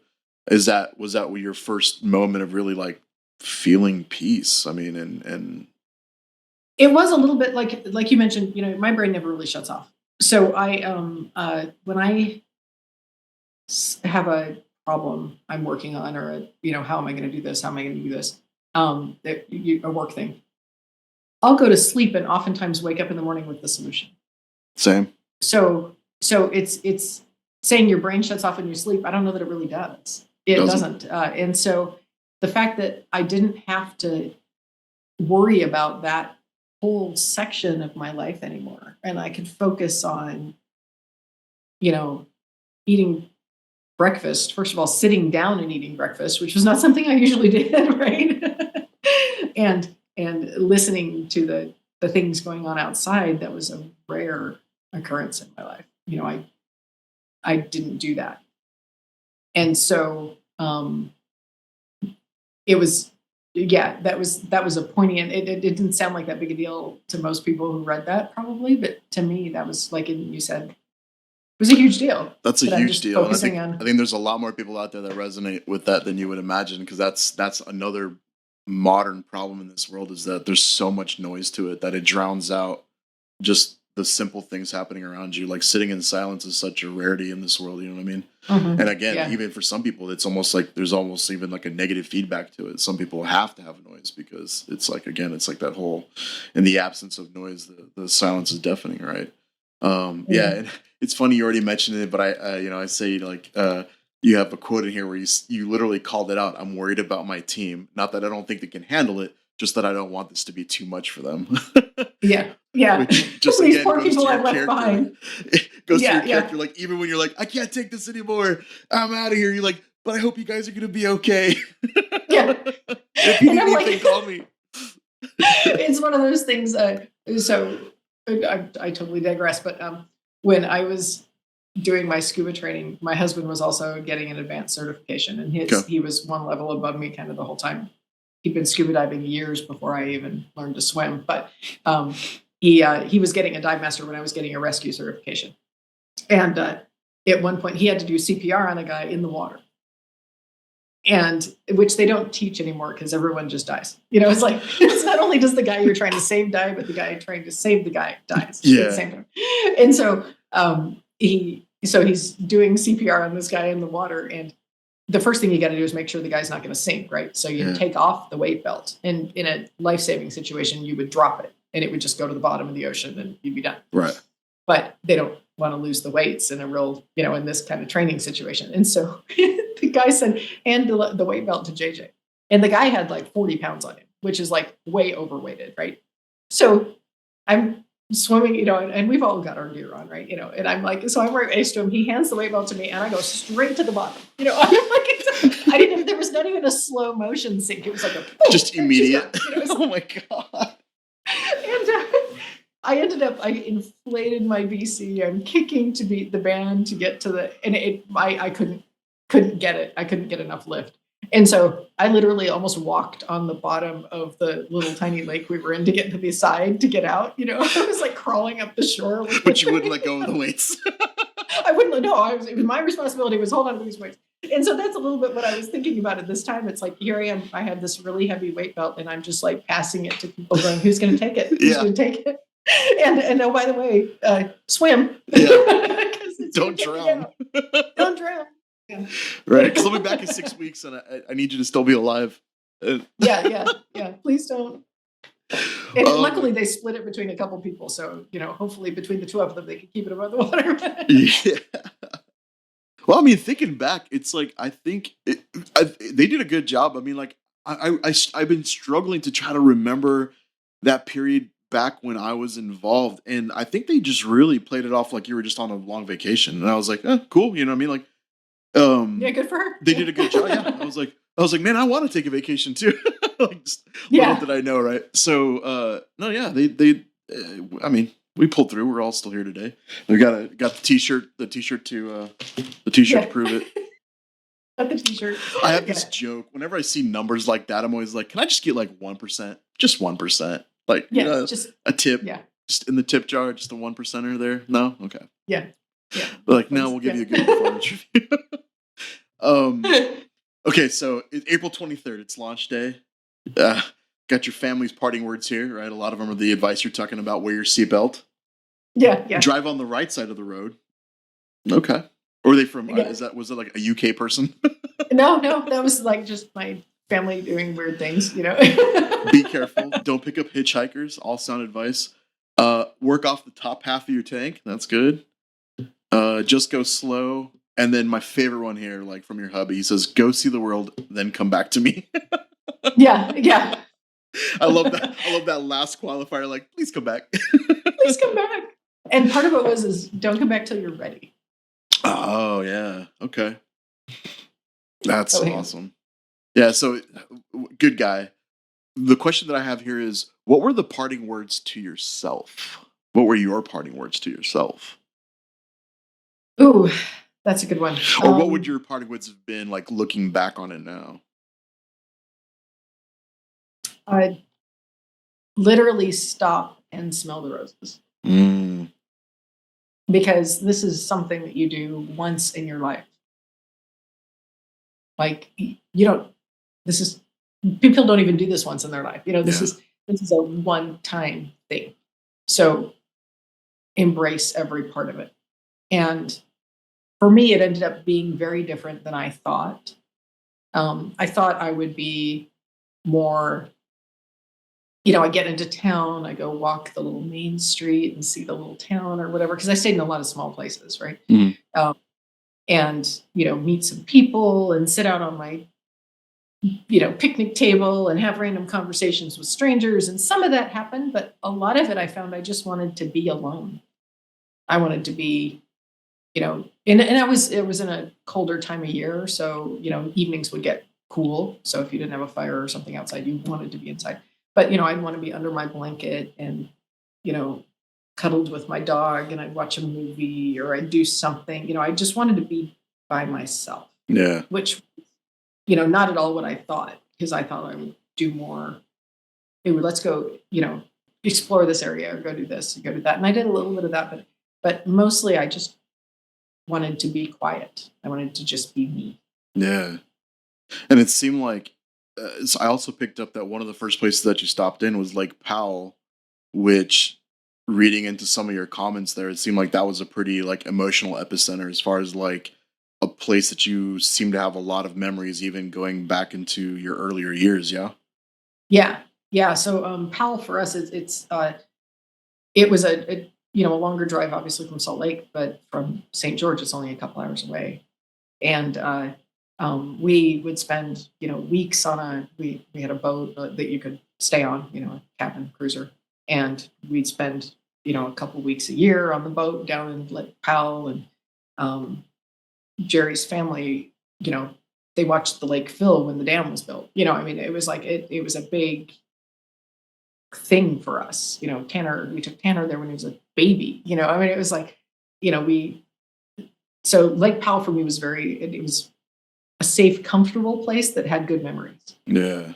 And so going to Powell was kind of first of all, it was in the right direction, but it was also, a convenient, close stop to be like, I'm just going to go for a couple hours and then stay here tonight because I know what this is. I know what this looks like. And then after that, everything can be scary.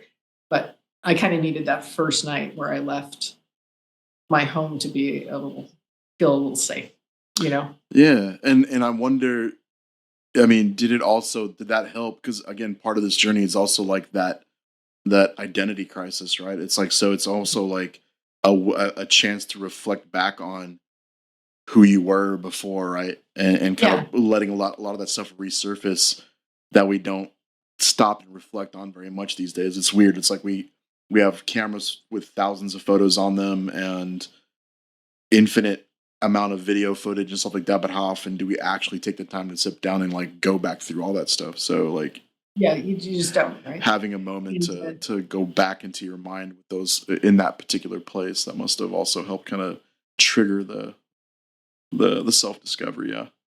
Yeah, and it kind of set a good tone for the rest of the, for the trip. It's like, this is a place that you were, and let's go figure out who that person was and now is.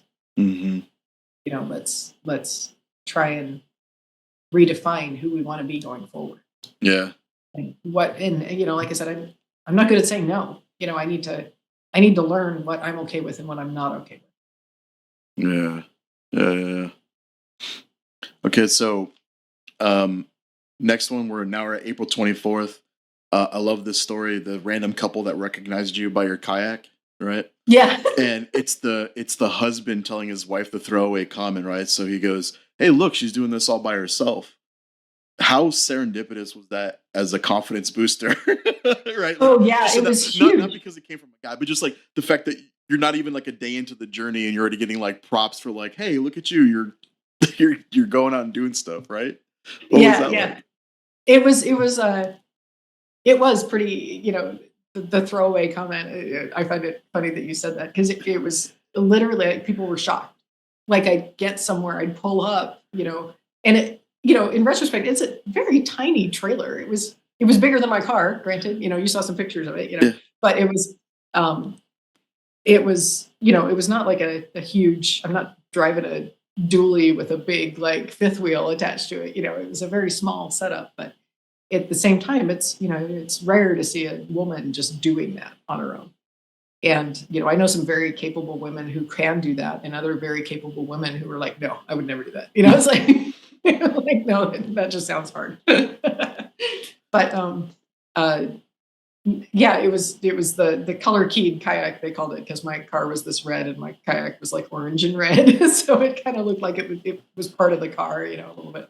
And so what happened? You were just at a gas station or something. You were filling up. No, I was actually at the Four Corners National Monument. Oh yeah, right. And I pulled up, and I had left. I'd left Powell, and I'd gone, and I stopped at Four Corners to take the "I'm in 4 states at the same time" photo.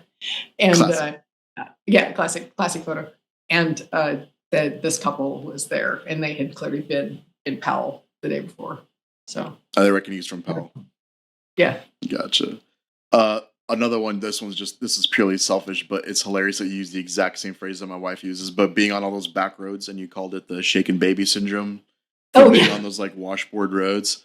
That's what Andy calls it when she wheels with me. She's like, I like it. I like wheeling with you, but it's like, but every time we're done, I feel like it's like shaken baby syndrome. Like I have to like decompress. Oh yeah, it's almost like you get like a little bit motion sick the whole time. You're like, I just need to have the room stop moving. Well, and on some of those roads that go on for like miles and miles, like I've gotten it to where it's like I'll get out to like pee or whatever, and it feels like there's like residual like in my spine. I could just still feel everything kind of rumbling around. I'm like, nope, I'm on solid ground. really, really on solid ground here. Yeah. Yep. April 26th. Okay, yeah. So my notes here were I love the fact that despite all the prep, right, you were still willing to hit the road even with like non-functioning hot water. Yeah, that was the worst. Which I think I want you to talk about it, but I think it's hilarious because of all of the things that I'm willing to deal with, that would have been like the one deal breaker where I would have been like, I could push leaving a day or two until I get this thing solved. Because well, the problem was it wasn't a all the time problem. Oh, like, it was intermittent. It'd like work and then it wouldn't work. It was an intermittent problem, right? And so it was like we'd test it at home and it would be fine, but then as soon as I'd go to a campground, it wouldn't work. or as soon as I would go somewhere else, it just would stop working. And so it wasn't predictable that it wasn't working. It wasn't just like you were like done and you're like, screw it, I'll figure it out on the way. You were like, just no. Oh man. It was like, well, it was working last night, and so it's going to work tonight, which wasn't always the case. But luckily, after I finally got it working, and I think the New Mexico awful roads fixed it for me, but it worked the rest of the time. Yeah. And so I didn't have issues with it after that. But those first 3 or 4 days, I didn't take a warm shower in my trailer, and I washed all the dishes with cold water. I actually would go to the campground bathroom and take a shower there, because it was warmer. Yeah. Even though you were in, getting the spray down that they do after you've been in nuclear waste or whatever. You're getting the decontamination. The scars. Yeah, the decontaminations. You're getting the scars across your chest because the water's squirting so hard. At least it was warm. Yeah. All right, April 29th. After being on the road for 1,100 miles, and on Jerry's suggestion, I checked the trailer tires, lug nuts, and air, and it's all good. I just want to call out for the listeners that this is awesome advice, especially having been on like really rumbly, shaky roads. So we literally call that like a shakedown run, right? Because when you finish wrenching on your stuff or putting stuff together, vibrations make things fall off and makes bolts unloosen themselves, and you'll be just fine rolling down the road. And sometimes an entire wheel just comes off the back of your Jeep and rolls down the highway. Ask me how I know, but it happens. So, I've just heard that from other people. So excellent advice there from Jerry to check all that stuff. Other quote here, I need this story. Lots of barefoot children and toothless parents in house dresses. I had a small breakdown.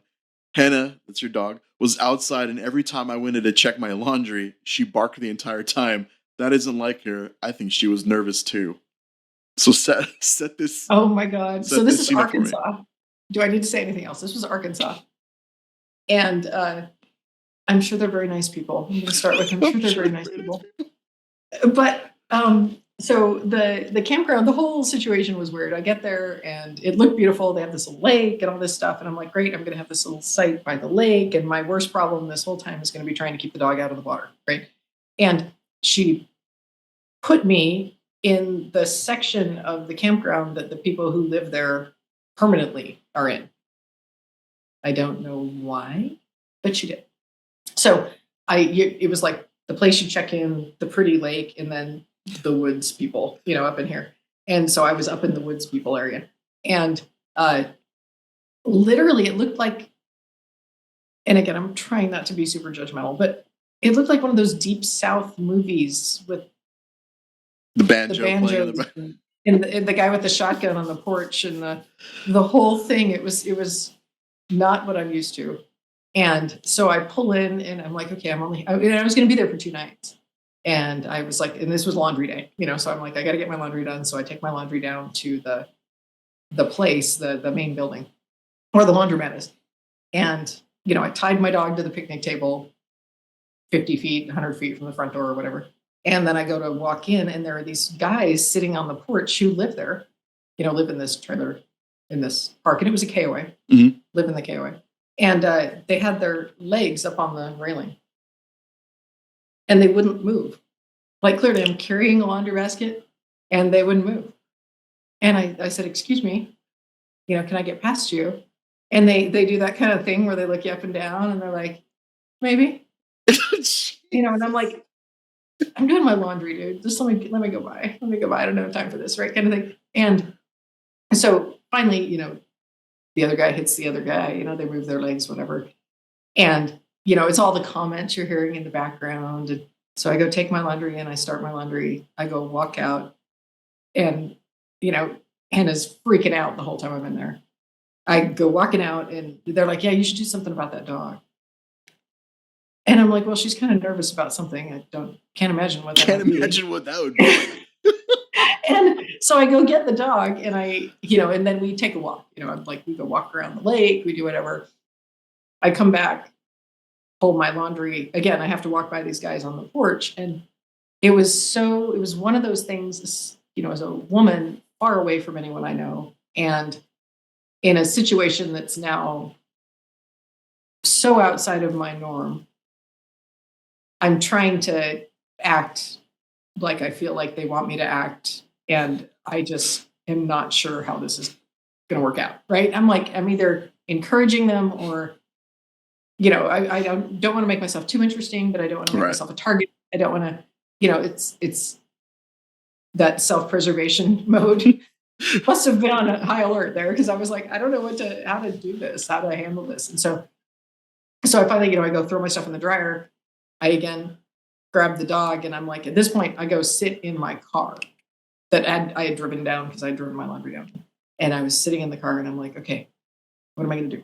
What am I going to do? Because at this point, staying here overnight now made me really nervous. Yeah. Because these guys all know where I'm staying. Yeah. They saw my car. It's the only Audi in the place. It's not hard to find. And, it made me really nervous all of a sudden to stay there. And I was just not sure how I was going to handle this. And so I was like, okay, this is what I'm going to do. I'm going to just grab my wet laundry, and I'm going to bolt. I'm not even going to come in here and try and get my money back for the next night. I'm just going to leave. And so I grab the wet laundry. I book it up the hill. I back into my spot, literally to where I can drop the tongue down and go. I've gotten that good at it. Mastered it at this point. And I get out of my car, and the guy in the spot next to me, who had just pulled in, they were a couple from Colorado Springs. He said, "How'd you do that?" And at this point, I'm like, "How to do what?" I'm like, well, I opened my door and I stood up. I got it. And he's like, "No, how'd you back up without like getting out to check it or anything?" And I'm like, "Oh, I have a backup camera." And he goes, "Yeah, but the backup camera is, how do you tell depth, in your backup camera?" And I said, "Well, as part of my whole getting ready for the trip, my husband spray painted the tongue, that part, the ball cage or whatever, bright yellow. Because then I could see it in my backup camera, because otherwise it just disappeared. Yeah, it could be very. I couldn't really see it. That's smart. And he goes, "Interesting. So I just bought a brand new car, like a whole truck, that had a different kind of backup camera, so I could see that. Don't tell my wife I could have bought a can of spray paint." Nice. Don't mention this. That I could have just bought a can of spray paint and solved this whole problem. And he said, "So are you here for long?" All this stuff. And then I kind of explained, well, it's making me a little uncomfortable to be here, and so I'm going to bail and find another place to stay. And he goes, "Well, if it makes any difference, my wife and I are here tonight, and we'll watch out for you." Aw. And it did. It made a huge difference. For sure. And he said, "You know what? We're just going to make dinner and sit out on the picnic table here. If you want to come make your dinner and come join us, you're welcome to do that. And we're right here." And at that point in all of this, that one act again was just so poignant. Yeah. It's like, yeah, I needed people, and here you are. Yeah. You're the people I needed. It was so I ended up staying that night, but then the next night I left and went into Devil's Den State Park, which was a super cool state park. If you ever get the chance to go there, do it. Okay. Do it. Don't take the road that says for trailers 24 feet and under. Don't take that road. Take the other one. Take the other one. Okay. The 24 feet and under, it looks like this on the map. Oh, because it's such a switchback. It's like a lot of switchbacks. Oh yeah, that's yeah. I know. I've made some terrible choices in my trailer, and I look back and I'm like, how did I not just crash into all the things? But yeah. Yeah, how did I not just die right then? But that again, it's like, I'm telling you, this universe just blows me away. It's like how serendipitous, right? It's like the couple that just shows up out of nowhere, day one out of leaving, and they're like, "Look at you doing this by yourself," just out of the blue, exactly. Right? And then you have like creepy, "You sure got a pretty mouth," guys, like they're like creeping exactly. you out, and then random couple shows up and they're like, "Hey, we got your back. Don't worry about it." You know what I mean? Like, wow, that's that. Yeah. What a great turnout for that situation. And the next day when I went into the state park, yeah, I got there, and you couldn't make a reservation in less than 24 hours. at a state park, you had to, at that point, you just had to check in at the front desk and see if they had a spot Sure, left over. makes sense. And so I got up so that I would be there when they were opened in the morning. And I get there just the time I walked in, and then there was this whole group of motorcycles that came in right after me. And I don't know, maybe 20 of them. And I was like, whoa, what's going on here? Kind of thing. That could be loud. Yeah. And so I go in and I get a spot, and she said, Can you back in? And I'm like, yeah, I can back in. I got some skills, I'm like, yeah, I can do it. And so she's like, okay, I'm going to put you here. And then, so again, I pull around to back in, and the guys on the motorcycle had all checked into, like, mostly in cabins, but a few of them were tent camping. And as it turns out, some of them were tent camping. There were like 2 circles, and one of them, they were in the circle next to me. And so I go to back in, and I, line myself up with my spot. I get out, I walk around, look up, look down, go about 4 feet further, get out, walk around, look up, look down, just make sure you're not going to crash into some random tree branch or something. You get closer to it. And I'm doing my little process, and one of these guys walks over in his whole leathery getup and says, "Can I help?" And I'm like, I don't know what to say at this point. I'm like, no, I think I got it. And he goes, "These things are a bitch to back by yourself. Do you want me to just go stand at the back and holler if you're going to hit something?" And I'm like, that would be actually. There you go. I'm like, I'm not sure what you mean by help. But okay. So he did that. So I backed up, and he goes, "You didn't need me at all." Okay, well, have fun. I'm just camping over here if you need anything, kind of thing. And I'm like, okay, bye. I don't need you. Go away. Hilarious. That's awesome. Yeah. So during this stay at the place, I went out, went hiking, did whatever, came back, did whatever, was taking my trash over, and I passed them. Yeah. And he said, and he was sitting there with his friend around their fire. And he said, "Can I just ask you a question?" He said, "Because we've been talking about this. Are you a writer?" Writer? No. He said, "Because we're taking bets on why you're camping here by yourself." And so, and he said, "And it kind of looks like you're outfitted to be gone for a little while. So we were trying to figure it out, and we came up with writer." You're just trying to find, like, your inspiration point to. Yeah. Yeah. And I was like, yeah, I'm actually writing a novel about this woman who camps in places and talks to strangers. No. I need you to sign this waiver for your name and likeness so that I can include you in my story. Exactly. So I can throw you in. Do you want me to use a certain name for you, or just use your? Do you have a call sign or something? Yeah, exactly. And so it turns out these guys were Austin policemen. Oh. And nice. They do this adventure trek. They'd been in Utah, they'd been in Colorado, they'd been in, they were in Arkansas. Austin police. So these guys have, like, iron butts. They're driving these motorcycles like thousands of miles. Oh, wow. Yeah, well, they stop. They stop. But still, yeah. Yeah. But yeah, these guys were from Austin, and I said, "Oh, I've spent some time in Austin." Well, Round Rock specifically, but yeah, around that area. And but I said, I'm actually in IT. I'm a data person, and I just got burned out and am taking, like, a walkabout kind of thing. And he goes, "Oh, that's really interesting. So maybe you can explain something to me." And he tells me this story. And this is like classic person talk to the guy with the flickering light in the cubicle and doesn't understand a word they said. Yeah. And he's like, "So we have these dash cams, and I was part of a trial. And so I had to take my dash cam down to the guy in the closet, the guy in the closet." Okay. And he's like, and I'm like, "Yeah, I'm kind of the guy in the closet, and he's like, "Got to take my dash cam down to the guy in the closet so he can analyze my data footage and send it to the attorney or whatever." And he said, so I get this call from the attorney, and she said, "Okay, so apparently your dash cam footage was corrupt and we can't use it." And he goes, "What? Corrupt? What?"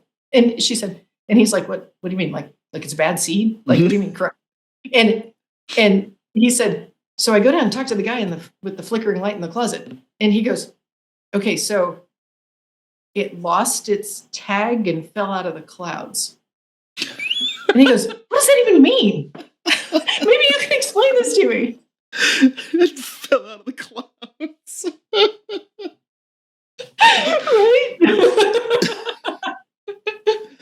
Nice. Yeah. So I had this really funny conversation with this guy and his friend, and he's like, do you have heater? Because it gets really cold here. Last night, and it was two guys, right? And he's like, last night the two of us were spooning.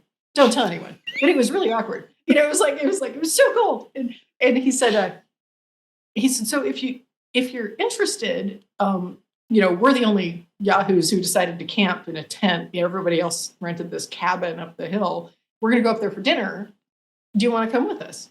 And he said, if you don't feel like unhooking your car, we can give you a ride on the back of the bike and you can come with us. And I was this close to going and this close to thinking, and this is where I get murdered in the woods. I was like, he told me he was a policeman. I didn't actually see a badge. Right. And if I did, would I know it was real? Right. I don't know. But it seems like it would have probably been, and in retrospect, I really wish I would have gone because it would have probably been just one of those really interesting stories from this whole event, right? Oh, especially if they're cops, because you get to hear all the craziest, like, can you believe this happened kind of slice of their life, right? Yeah.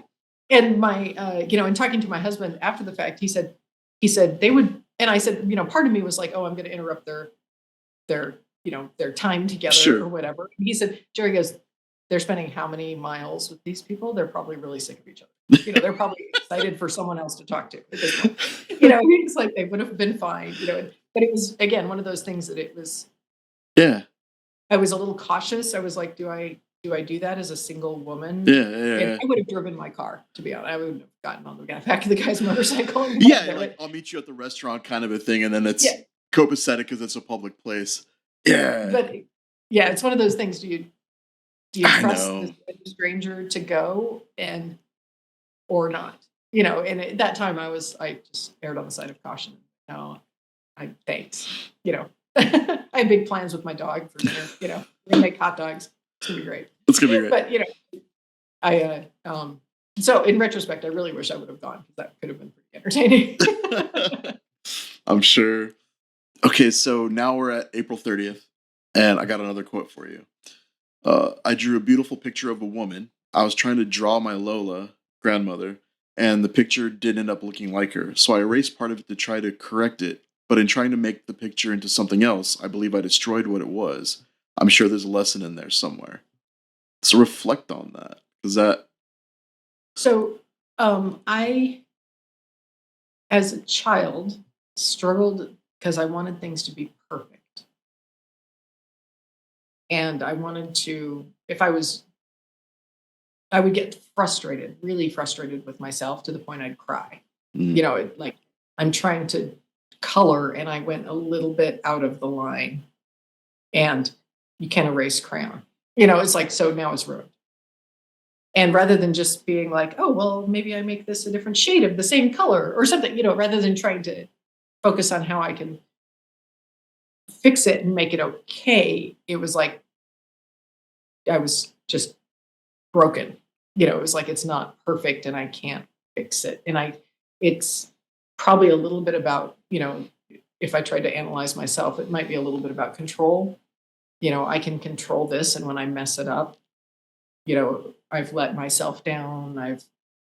I just really felt like I had to be perfect. And so it was definitely like that drawing was definitely a lesson in sometimes if you set out to do something and it doesn't end up being what you thought it would, that doesn't mean it's not perfect how it is. That doesn't mean the place it ended up is good. And maybe perfect is not the right word. It doesn't mean that's good. And it led into so many things I learned by teaching paint night to people. There were a lot of people who would come and be like, it's not what I wanted. And I'm like, yeah, but look at what it is. Mm-hmm. Stand back, take a minute. And it doesn't look like mine, but it shouldn't. It's yours. And if you don't like this part of it, change it. Yeah. but it won't look like mine at the end, and it shouldn't. It should look like yours. And it helped me so much just having that more recent example of, wait, don't be so quick to discount what you've done here, because it's good like it is. It's not what you thought it was going to be, but that doesn't matter. Oh, wow. That's awesome. So the angle that I was wondering was, were you subconsciously trying to draw future you?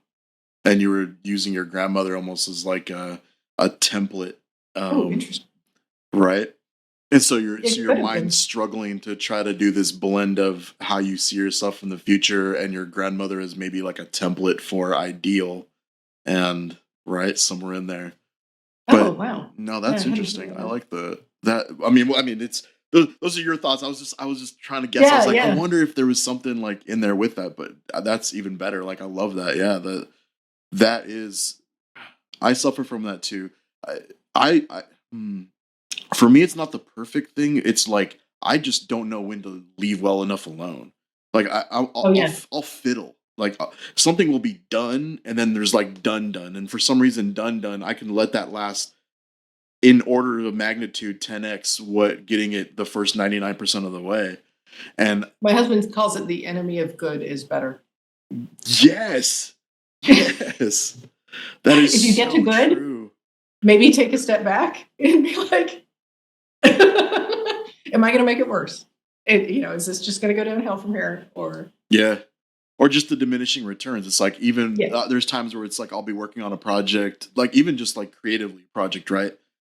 And 2 hours extra spent on it for like a 1% incremental, like I made it better. I walk away from like I'm like that was such a waste of time. Nobody yeah, cares. I shouldn't care. Why do I care? Yeah, yeah. Why did I do that? yeah, Yeah. yeah. Oh, And that's that's, good. with my crochet business, I see that too. It's like I work on something, and a lot of things, especially when I'm figuring out a pattern, I end up making the thing probably 4 times by the time I'm done, because I'll get it to a certain point, and it's like, I try it on, or I put it on a Mm, mannequin or whatever, and I'm like, ooh, I wish this part was a little tighter here, but it's this far up the project, which is like 3 hours. Do I want to go back, or do mm, I look at it?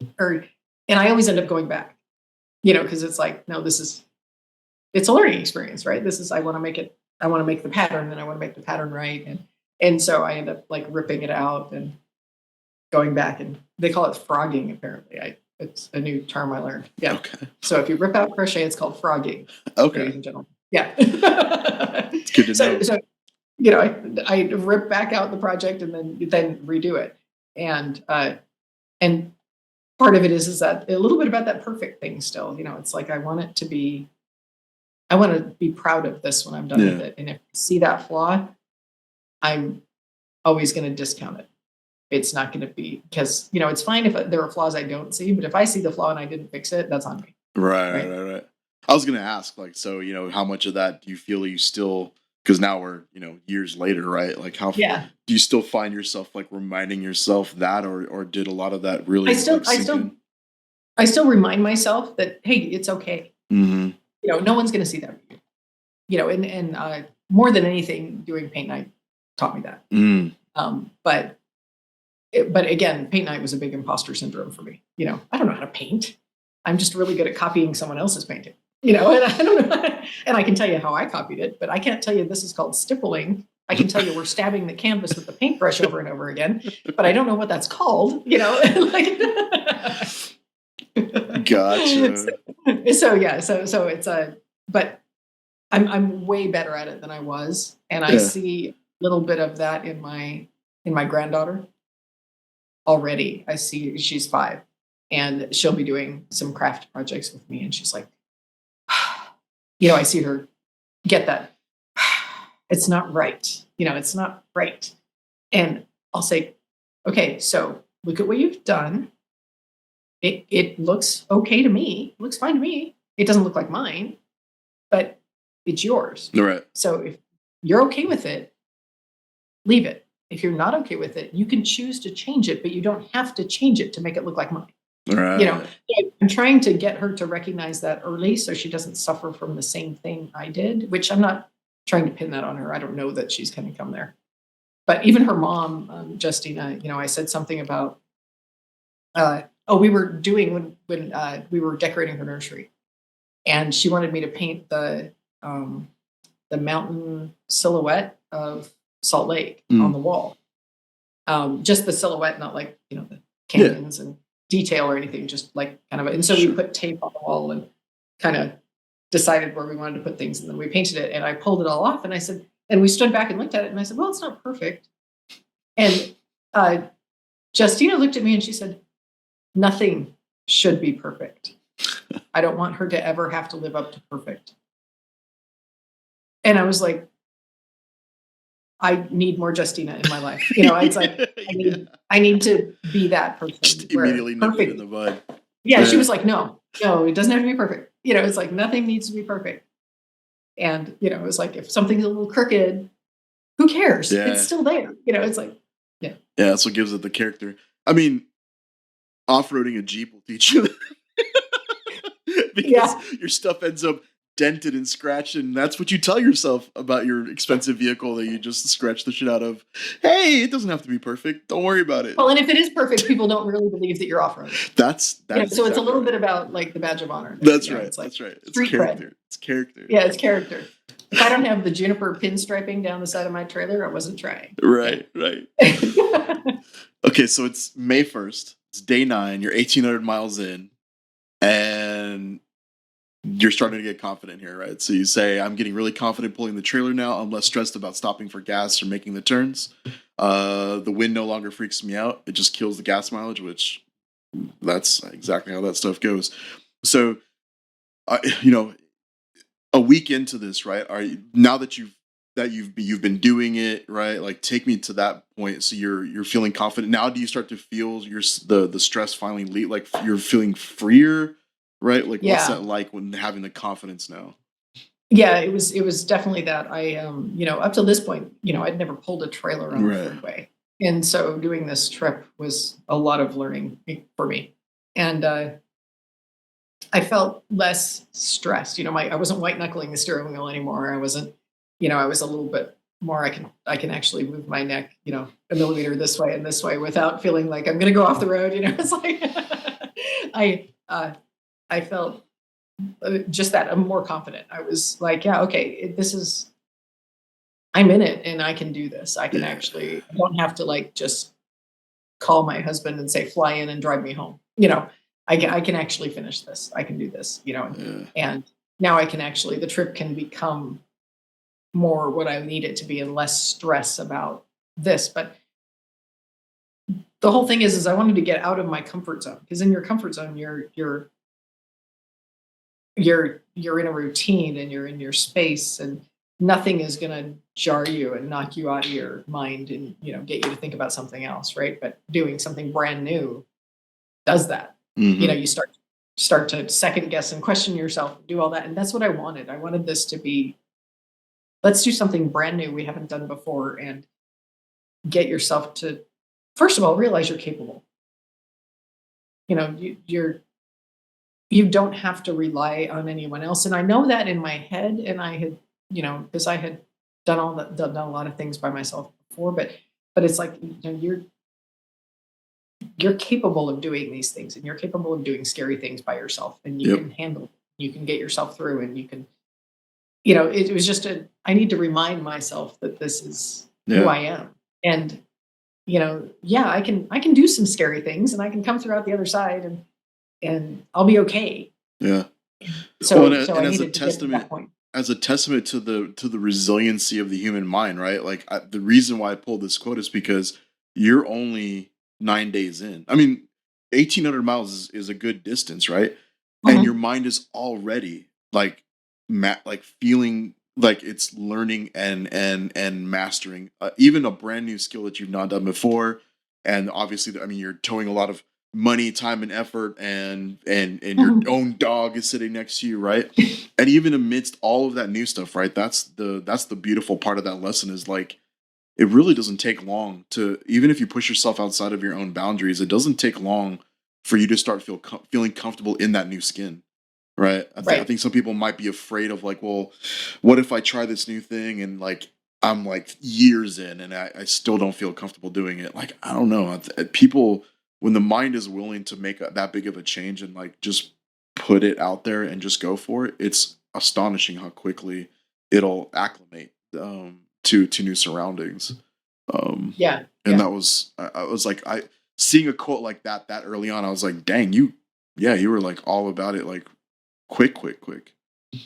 Well, and I had also, I'd never stayed anywhere longer than 2 nights. And so in that time, I had set up and taken down the trailer quite a few times already. Yeah. And so, and to be honest, it was a great trailer. It was easy to do. It wasn't hard. It was all hand cranked though. Now I see the people with the Auto impact drills, leveling and yeah. and I'm like in the auto leveling button. I'm like game changer, but even the drill, even having the drill, I think 2 years later, Jerry and I I took our bigger trailer out by myself with a girlfriend, and we went out, and there were a bunch of guys around, like the couples, there were guys. And then, so we showed up in my trailer, and I went to go hand crank down my landing gear. And one of the guys walked over with an impact drill and says, "Do you want to use this?" And I'm like, "Ooh, power tool. I don't know how to use power tools." And he goes, "No, seriously, you can't." He's like, "Literally just push this button. And when it gets to the point that it's down all the way, you'll hear it. It'll change and it'll stop." And I was like, "Okay." So I did it. And I was like, "Why don't I have one of these in my life?" Where has this been my whole life? What am I doing with myself? I'm thinking, I'm convincing myself, look, I'm getting an arm workout, Yeah, I carry an impact with me everywhere I go for that. Yep. Yeah, we do now. We have one now. I'm like, and I'm like, I go home and I'm like, "Jerry, there's this thing." And he goes, "You told me you didn't want one because you're afraid of power tools." And I'm like, "Well, now I want one."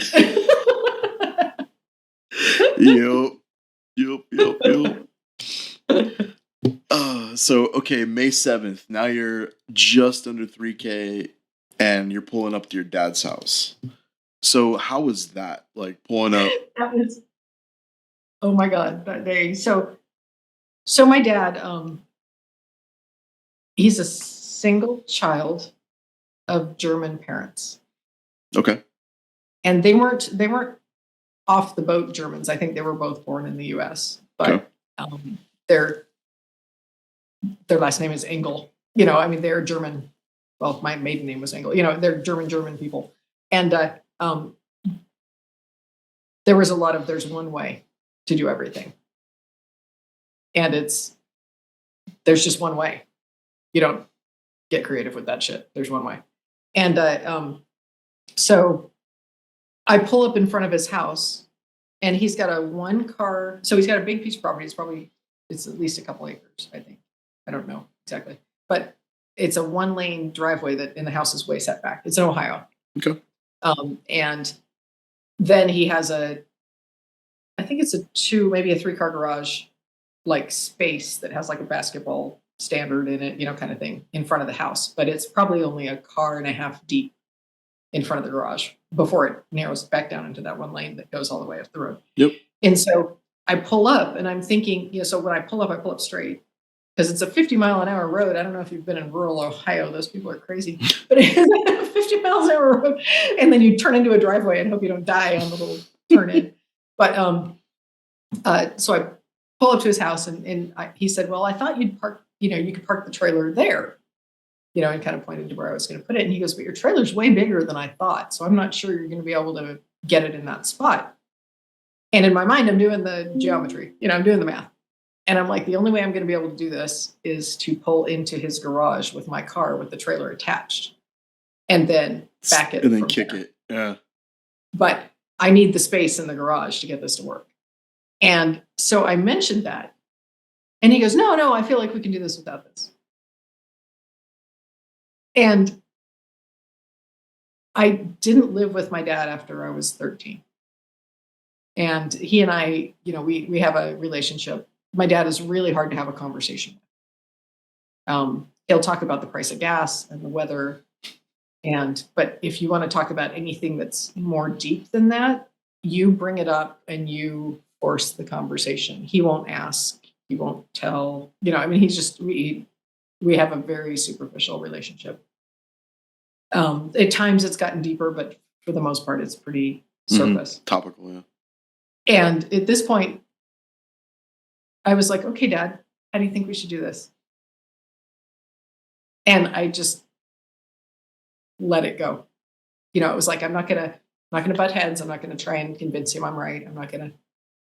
I got nothing but time here. Sure, Dad. How do you think we should do this? And so we tried it. So this was a departure so this is a departure of how you would have approached this in the past. Well, so probably because I didn't, there was not really ever a time in my life where I would have come up against this with him, right? A time where I would have said, no, I'm going to do it my way. And if I did say that, he would have never known the difference because he wasn't around to see me do it. Yeah, right. Gotcha. And so, yeah, you can tell me what to do, but I'm going to do it my way anyway. He would have never. And so, this was just one of those moments where I was like, I'd let him be the authority here, even though I'm the one who's taken the trailer across the country and done all this stuff, and I've done all the backing and everything. He's Dad, and he knows. Dad apparently knows Dad things, and Dad knows more about this than I do, right? So let Dad feel like he knows what he's doing, right? So anyway, so we end up spending an hour and a half or whatever it was until we got back around to my way of maybe I should pull my car out and you can pull into my spot. And I'm like, Dad, that's a great idea. Let's do that. Let's try that. Let's see how that works out. Let's see how that works out. And so that's how we ended up doing it, right? And then, he's walking around my trailer and he's like, so what is this for? What is this for? What is this for? And I don't know that, I think he had a pop-up trailer at one point. Okay. It was 1980 something. So all the newfangled stuff on the trailer he'd never seen before. So I took him around and showed him the whole thing. And then ended up being there in Ohio for, I can't remember how long, 4 or 5 days. And left it parked there when I went down to my sister's or whatever. Yeah. And so but yeah, pulling up in his driveway. I told him I'd be there at 1. I said 1-ish. And I pulled up at like 12:59. I was like, I don't even know how I did that. I was so proud of myself. Nice. Like minute to spare. And that was before I was doing the map that told you when you were going to get there because the day plan was too expensive to do that. I kind of know when I had to make my certain turns, and then I'd flip it on and watch my turn, do my turn thing and then turn it back off, so I didn't know exactly when I was going to get there from Google. And so, and what was it like? So now, I mean, that was the first sort of like familial face that you'd seen in weeks, right? Like of just strangers and traveling the country, basically, right? Was there a sort of like a nod to a sense of home, or the midway point? Did it kind of sink in at that point? Yeah, it felt a little bit like I was no longer on the bridge. I've hit land again. I'm with people, and being with my dad. It didn't feel like home because living with my dad, we didn't live together. Being more with my sister feels like home. Yeah. And so again, it was like, but I knew I was in the safety of my clan. I was in with my people now, and it felt like I could just kind of, not drive for a minute. I actually wouldn't wash my car. I was like, I kind of, I can chill for a second. Took the kayak off the top. I kind of just was able to ground down for a minute. Just kind of take a pause before I then took back across the country to go home. Yeah, exactly. And then I guess either the next day or the following day, you had a 13th birthday for Ellie, I guess. For my niece. Yeah. Niece, okay. And what was that like? Because I have to imagine if I was sitting there being on my journey, I'd have been like, God, to be 13 again. Like, like what simpler times. I know, right? Biggest worry is what I'm going to wear, so Ellie and I feel like it was before this. I'm going to have to check the timing, but I think it was before this. So I took Ellie to get scuba certified when she was, I think, 12. Oh, wow. Okay. And so she and I had pretty close relationship when she was younger. She was, the swim team girl. She was super comfortable in the water. I taught her to snorkel when she was 4. Jeez. And, she just is so comfortable. And I approached her parents the year before and I said, hey, she wants to, I feel like she'd really enjoy scuba diving. So if you're comfortable, this is the gift I want to give her. I want to get her certified in scuba diving. And so I ended up taking her on this trip after she did the classes at home. And then I showed up like the weekend before. And then we actually finished her certification in the Florida Keys. Oh, We flew wow. down so we went on this aunt trip. And, first of all, my sister and her husband, that neither one of them are super strong swimmers. And for them to say, oh, yeah, go take our daughter scuba diving when we're not even in the same state. What trust, right? Yeah. And that she was willing, again, to go. And so she told me on the plane as we're leaving, oh, this is like the first time I've been away from my parents, except for like a sleepover at a girlfriend's house, or something like that. Yeah. And I was like, what have I gotten myself into? I'm like, oh God. She's going to start crying randomly and I'm not going to know what to do with this. She's a girl. Boy, it's completely different. What am I going to do? Right. And, so I was like, oh, good. Now's a great time to tell me thanks, Buckle up. That's yeah, awesome. it's going to be fun. That's Yeah, awesome. so- We have nieces as well, and we're very fortunate. So they've come down a couple of times, hung out with us, and we've taken them to like Legoland and just done stuff. It's such a cool thing, and yeah, like for parents to be like trusting with their kids in that way, it's wonderful. And they even did like a sort of like 3-generational girls trip out to New Orleans and took one of our nieces out that way, and that was like her first time, kind of like hanging out with like her aunt, right, and her grandma, in like an all girls trip, just like being out in the world and doing stuff. And I think that's that intergenerational stuff is such a wonderful thing to see. Like, so that's cool. And so yeah, you so got she and I had a really good relationship. So for me to show Okay. up at her 13th birthday party and help her mom navigate that giggling, screaming nightmare, Yeah. it was it was one of those, if I can get there by that date, that'd be fun, but I'm not going to stress myself out trying to get there by that date because that's not about right. But it was nice that all worked out, that I could be there for that. Yeah, well, that's another like, entry in the Cool Ant book, like she drove, exactly. She drove all the way across the country, like all by just herself. to see me. Just to see me. And now it's time for the return home, the journey home. So we're starting out May 12th, heading back out. It's day 20 now. Dad's seeing you off. I imagine there's some, mixed emotions with high and by with the family and everything else. But now you're ready to like embark on that journey home. Were you feeling like, was that a moment that you reflected on? It was a little bit about, I knew my journey, during this trip, I was going to see my sister, go to her house and see her. And so going towards that was kind of a fuel. It was fueled to get there. Yeah. It was like, I'm going to see my sister, it was kind of like, it'll all be okay. I'm going to see my sister in a couple of weeks, that kind of thing. And then when I'm leaving there, it was like, oh my gosh, I'm halfway. This thing that I had planned and was doing all this, it was like, I'm halfway. Is this actually doing what I thought it was going to do?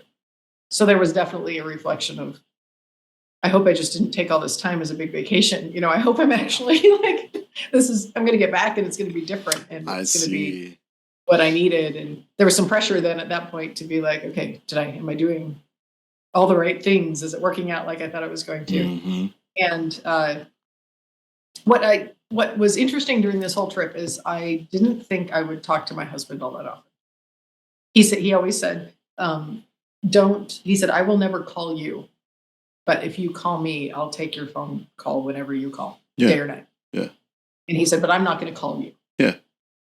But I probably talked to him almost every day, if not every other day. And it was mostly because I would do something and I'd want to tell him about it. I'd be like, oh, I saw the coolest thing, or whatever. And so I ended up, even if it was just for a couple minutes, I would talk to him about something. And so during the trip home, unfortunately, I ended up doing this in early May. a tornado season in Kansas. And so I don't know if you've ever been in a tornado or near a tornado. Oh, several. Yeah. I'm from Colorado, so like Tornado Alley, like close calls. Yeah. So the sky turns that weird color. Super vibrant. So, super and it's vibrant, kind but of oddly green, and it kind of gets this weird almost texture to it, and you can feel something different just in your bones. You feel it, right? So I was in Ohio till I was about 7 or 8, and then I moved to Utah. But being in Ohio, just that, until I was 7 or 8, there were a couple times that we were sent into our basement because of a tornado warning or whatever. And I remember that feeling more than anything else. And so I remember leaving, my dad's house. And I'm looking at the sky and I'm like, oh, the sky looks really cool. Oh God, the sky looks really cool. It's like, exactly. And I was like, damn. And I'm dragging the tornado magnet behind me. The tornado magnet. I was going to say the trailer. I'm like, oh God. And so I called my husband. I'm like, could you look on like the internet and find out where the tornadoes are? Am I driving like straight towards one? Because I kind of feel like I am. He's like, oh yeah, head south. Take the next right or the next left or whatever. Go south. And then so I'd go south and I'd call him. Okay, I'm doing good, right? Oh no, go north. Like live storm tracking on your way back. Yeah, it was like going this way and then this way. Get on the freeway, get off the freeway, get on the freeway, get off the freeway. Like, oh my God. And you don't want to stop because then you're guaranteed going to get hit. Of course. Yeah. And so I ended up being on the road, I think, a very long time that day. Like, I think it was 9 hours or something. And usually I had kind of a system. I'd get up and I'd only travel maybe 6 hours to my next place. And I planned it out so that I would plan where I was going to stay like a day in advance. So while I was here, I'd make the reservation for the next night. And if it was towards a weekend, I'd make a couple ahead, right? Because I know where I was going to be. But I didn't make like reservations for the whole trip. Yeah. Because I, didn't want to plan that far ahead, right? And so in case I wanted to stay, so I wanted to leave some flexibility in it. But at this point, I was just, I need to get to somewhere where I'm not going to get attacked by a tornado. I just got to get out of Dodge, yeah. Just got to get out of Dodge. And so I end up driving to the Mark Twain campground, I think. I had planned to stop somewhere in between, I think. And I was like, no, I'm just going to go all the way through so that I can just stay there a couple days and wait out these storms. Because I'm already in the car. I might as well just power through and get through it, get to the next place. Yeah, you mentioned Mark Twain, right? So yeah, you end up in Hannibal, Missouri, which is like Mark Twainville. Yeah. Here's a fun fact. Small world. This is where we began the journey so in the Jeep world, there's this thing called the JKX, and it's sort of like they pick 10 Jeeps and they like film it and whatever. And the theme that in 2017 was Big River. And we actually started in Hannibal. So from memory, like coming into Hannibal, you kind of come down through some mountainous valley kind of an area, and you kind of wrap around. And there's like a hotel right there on the corner as you come into town. And then across the way, like if you keep going, you can get to the river basically. But we stayed in that hotel there, and that was like our muster point for that stuff. And I was like, I've like reading Mark Twain growing up as like school assignments. I still never would have picked Hannibal, Missouri out of a map. But what a cool town. Yeah. And then you also mentioned in the same post there, you mentioned making your way through the Garden of the Gods. What did you think of that area? So the Garden of the Gods in Colorado Springs. So that was like after I left Hannibal. I can't remember if there was another spot. I think there was another spot, and then I ended up in Colorado Springs. And that's the point in the trip where my husband was going to fly into Colorado Springs and meet me. Okay, yeah. Or he had been doing that. But I had been to the Garden of Gods when I was a kid. Okay, yeah. It's gorgeous, but that looks that Red Rock area. That's where I live right now. I mean, that's what looks like home to me. I'm getting back towards the Red Rocks. I'm getting back towards area. And granted, Colorado Springs is a lot higher in elevation than Sure. I'm at. But that's more, it felt like I'm back in the West. I'm back home. It's like, this is what I'm used to. I'm used to seeing mountains. I'm used to seeing, the rock formations and things. So it's stunning there. It rained the entire time I was in Colorado. Yeah. But didn't stop me from getting outside and doing things. But it rained the whole time I was there. Yeah. And ended up being where the campground flooded and I had to bug out, which is not because I stopped the blog in Colorado Springs before my husband joined me, because that was, I felt like it kind of ended when I was then joined by another person. So that's when I stopped the blog. But he flew in, and that night I had changed campgrounds because the campground I picked was like right by a freeway, which, was not the best spot for a reunion with your husband when you haven't seen him for 6 weeks, right? Or 5 weeks or whatever it was. And so I wanted to get something a little cooler. And so I went into town and found a campground that was a little bridge across the river. And then there was this campground there. But it was kind of on an island because it was like there were trees on one side and this river on the other side, and this little bridge was the way in and out. Oh, cool. And they ended up, spoiler alert, we had to evacuate the campground at basically at 6 a.m. one morning because it was about to flood from the amount of water coming out of the canyon. Oh, really? And so the guy, my husband was there that night. That was the first night he spent with me in the trailer. And, rain in a trailer, it's like, a cat on a tin roof kind of thing. It was like all night long. And so neither one of us really slept. We got up at 6 o'clock in the morning. And just as I was getting out of bed, both of our phones alerted. And I screenshot the text, and it said, do not drown, get to high ground. As you're reading the text, literally it was like, do not die. Get yourself out of wherever you're at because you're about to be flooded, kind of thing. And just as I'm reading this text, and I was almost laughing the way I read the text, I was like, oh my God, it really just, is this like, was my phone been hacked or something? This is funny. Do not die. It's like the campground guy knocked on our door and said, you got to get out of here. We have to close, this bridge is going to flood. And that's the only way to know. We got to get out of here. And it was by bridge. It's like a one lane, like a driveway into this place. It's like the campground is the only person who uses this. And so I said, do I have time to take my trailer? And he goes, if you can do it fast. And I'm like, oh, watch me. It's like, oh yeah, I got this. And so you never cranked so fast in your life. Well, so what was funny is my husband looks at me, and in the relationship, you usually have kind of that dynamic. I do certain things, he does certain. If you and your wife are camping, you have your job, she has her job, right? Yep.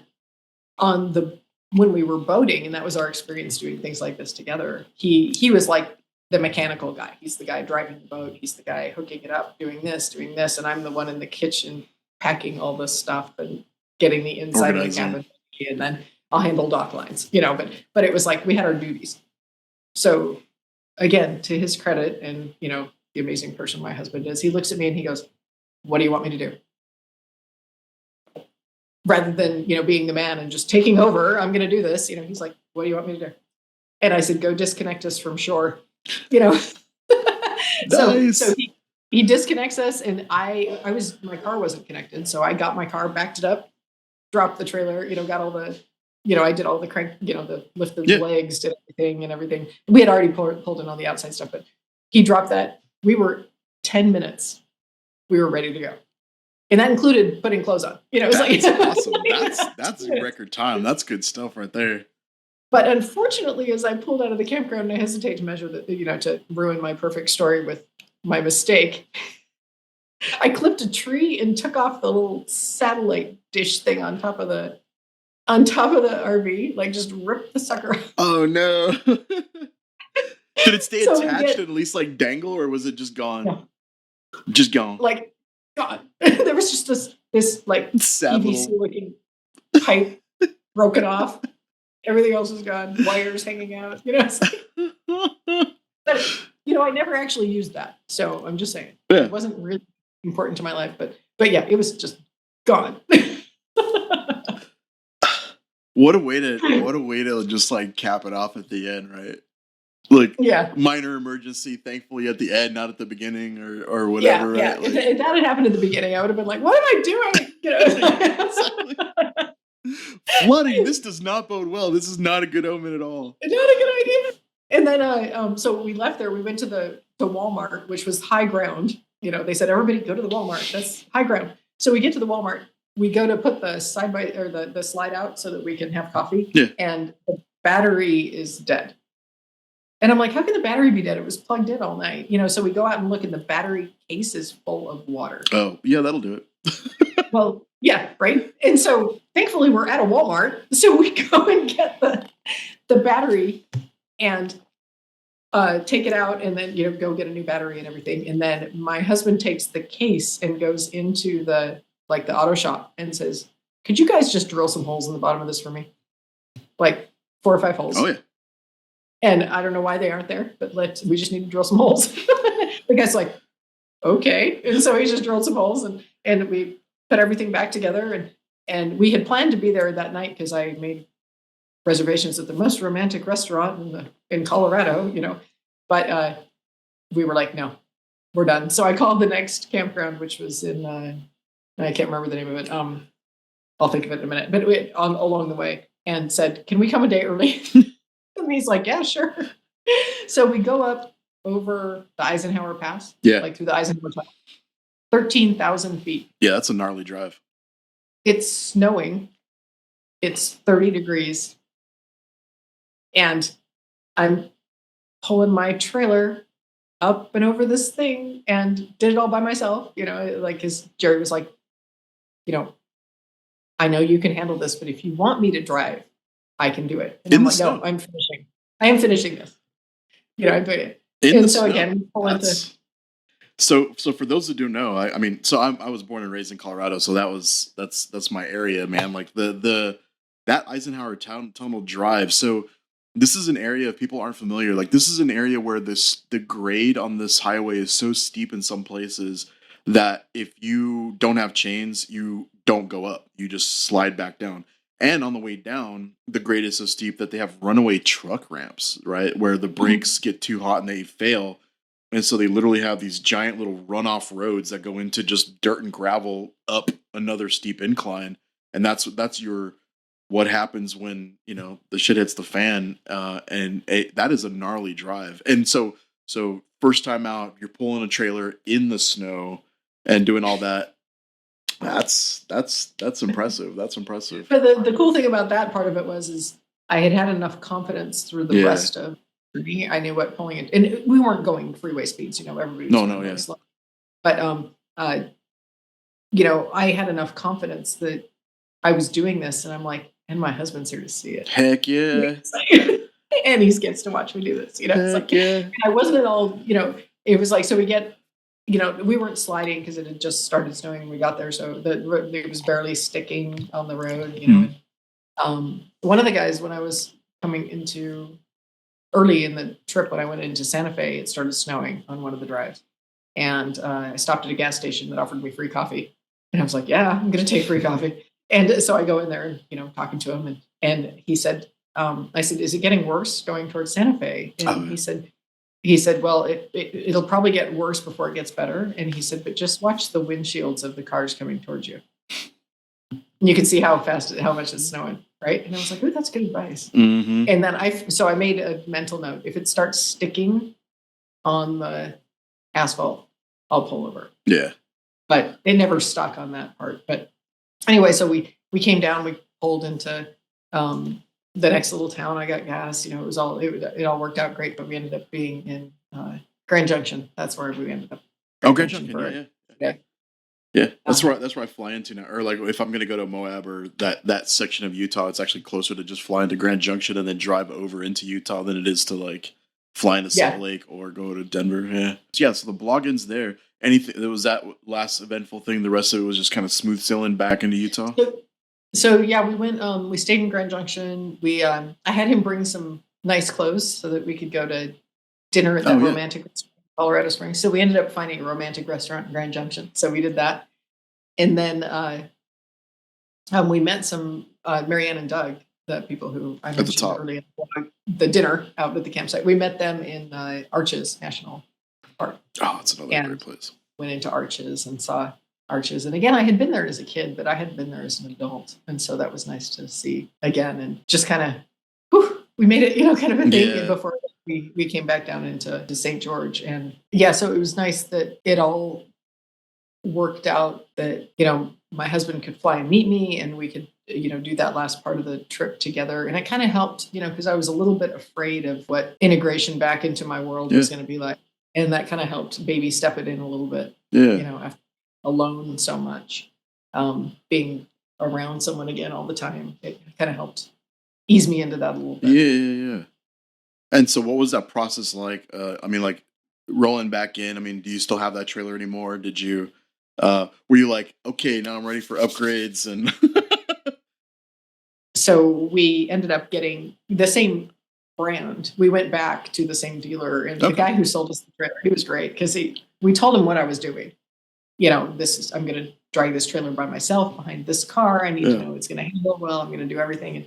And so he was great. And when we brought the trailer in to trade it in on a bigger one, he was like, I've told all my coworkers about your story and about you taking this trip. And he's like, okay, so let's get you the next one. And he said, because, we had even talked about it when we bought it. It's like, we'll probably, we'll end up trading this in and getting something bigger. But this is just for this reason. We need a small trailer. Yeah. And so we ended up getting the next model up, basically, the bigger one, and kept that for a few years. And now we have a third trailer that's more of an off-roading, has a higher clearance a little bit, because we do a lot of, dry camping with a group of friends that's a little more extreme than we are. But just having the extra clearance on the trailer makes us feel a little more comfortable. It's a little sturdier, it's a little... I keep wanting to get into them, and it's like all the brands, all the ones that I really, really like are like the Australian brands. Like the Aussies have it knocked out of the park, but they're also like so freaking expensive. Some of those are like $100,000 plus for not even like, not size, but just feature wise, just on the suspension and the tires and everything else alone. We have an outdoors RV. Outdoors RV. I'll have to look that up. They're up in Oregon. Okay. So check them out. We have one of those now, and they are really well made. Okay. And this guy we go camping with, his take on it, they're all pieces of shit. It's just, how much do you want to spend for your piece of shit? It's like the basic materials used on a lot of these is similar. I'll have to send you some links to some of these Aussie ones. These things are... It has to be light, right? That's the thing. Yeah. You can't actually build a house inside of this thing. It has to be light. And and the fact that you're doing anything that's, like you said, screws wiggle, everything wiggles and jiggles. And so you have to, everything's going to slowly fall apart. Of course. It's like constantly being in an earthquake. It's going to slowly fall apart. So you have to get the one that, you're willing to hang with while it's falling apart, and just know after a few years, you got to trade it in and get another one, because otherwise it's doomed. Yeah. Okay. Bonus question time. Ready? These are just kind of rapid fire for the heck of it. We've never tried this before, but I found myself having this set of questions. I was like, oh, that'd be a fun, just like a one-liner. So let's give this a go. Round. You ready? Okay. Number one, what pieces of gear did you find yourself obsessing over? Like, there's always one piece of freaking gear in my camping set that for some reason I will spend 6 hours on YouTube researching what's the best one and comparing and contrasting feature sets and things like this. So, right. Oh, interesting. So for me, for this trip, it was the brake controller that I obsessed about, because I couldn't wire a brake line from the hitch to the Audi brakes, right? Because it messed with, apparently, the electronics would just shut down in the car. I'm not entirely sure what would happen, but it was bad news. So I had to do a brake controller thing, and the brake controller I got was amazing. I still use the same brake controller to pull our side by side. Oh wow! It's like just this box that you mount on the tongue of the trailer, and it acts like it turns the brake into a surge brake. Oh, okay, yeah. And so it acts like a surge brake, but you can also control it through a Bluetooth type deal. from inside the car. So if I need to fire the brakes, I can fire the brakes. And I can dial up and down how strong the brakes are. But if it ever loses its connections, it remembers your last setting and keeps it like a surge brake. Okay. But the trailer never pushes your car. Yeah. So for me, I obsessed about that until I got it. And then thankfully it was one of those things that more or less plug and played. Once I got it set up, I never had to worry about it again. It just worked. That's awesome. Yeah. And, well, and the fact that it was universal enough for you to migrate it even to your next trailers. That's awesome. You got like full value you out of that. just plug the connection into that Yeah. from the trailer, and then that plugged into your car, and it all figured it out. It was like, so that was the thing that I did the most research on for sure. But then there was a lot of, I need, chairs that fit in this little hold on the side of the trailer, and I need a table that fits into this little hold. And the funny thing is I had never used a barbecue on my own. Okay, of any kind. Okay. Of any kind. Okay. Never barbecued a hamburger on my own, except I worked at Wendy's, but that was it wasn't on a barbecue, it was on a grill, right? So my husband, before I left, taught me how to barbecue a hamburger. So and he gave me, I had a little tiny barbecue. Yeah. And I ended up just I made chicken kebabs on it one night and hot dogs. I never actually made a hamburger on it. You didn't make any hamburger? And was it like a propane butane one, or was it like yeah, it was a little tiny, like it's a Coleman. Coleman, oh yeah. It's a classic. Yeah, and it has a little propane tank to screw onto it. Classic. All right. Yeah. What kind of self-defense training did you get? You mentioned you got it from your son. What'd you learn? So so my son is a black belt in Taekwondo. Oh yeah. But he also, so now his job, he's a policeman. And so this was in between those two times, right? And I had a little bit of that from the Taekwondo, because I went through Taekwondo to a certain point while he was getting his training. I did a little bit of it, but I'm doing it like, I don't want to hurt you, so I don't want to actually punch you. It's like, and we're all wearing all this like padding and everything, and I'm like, here. It's like, and I'm like, just focusing really hard on the katas of just going through the motions, but not really want to do damage. Yeah, I didn't really want to hurt anybody. I didn't want to, and so he was really good at like, no, Mom, this is, you throw an elbow, you do this, and remember when you throw an elbow, you do it this way. You don't just do this. You put some power behind it. You throw your hips. You do this. And, well, especially if you're outsized, there's no glory in it, but eyeballs are a thing, unfortunately, and groins are a thing. You gotta if when it's your life on the line, there's no rules about what's off limits, right? The soft underbelly, Next one. What do you think of the KOAs overall now that you're a frequent camper? Oh, I actually have the card. You got the card? I got the card. So now do you have like a new goal to like stop at a certain percentage of them, or one in every state, or? Yeah, no, they were giving me 10% off by the time I was booking these. Like, at the end of this, I was like, I had points. Overall, I think KOAs are great because they always have, laundry. They have a main building that has a bathroom and a shower and all of that. So if yours wasn't working, say, oddly, if that would happen, you could use theirs. They're usually owned by like they're locally owned, so that people live there or the owners live close by. Usually. Oh, okay. So it's like they have some skin in the game. Yeah. They try and for the most part they're kept up pretty well. There were just a couple that were like, what are you gonna do? Yeah. But most of them are kept up really well. They're a lot of them had dog play areas. And they give me like little, because they ask when you fill out your reservation, how many adults, how many kids, how many pets, and they give you like a little dog treat when you checked in, and so Hannah was all about we're checking in. She'd wait for the dog treat when I came back, and where's my treat? And sometimes she would the present. So one of my rapid fire questions is, what did the KOA people give Hannah as a gift in Santa Fe? And then I think I saw the picture. It was like a dog cookie, but it was like tied to something. What was? Yeah, it was tied to another little dog cookie that was dipped in something. Oh, dipped in fancy dog chocolate or whatever. I don't know. And they had little playgrounds, like little areas that you could do off leash dog thing. Yeah.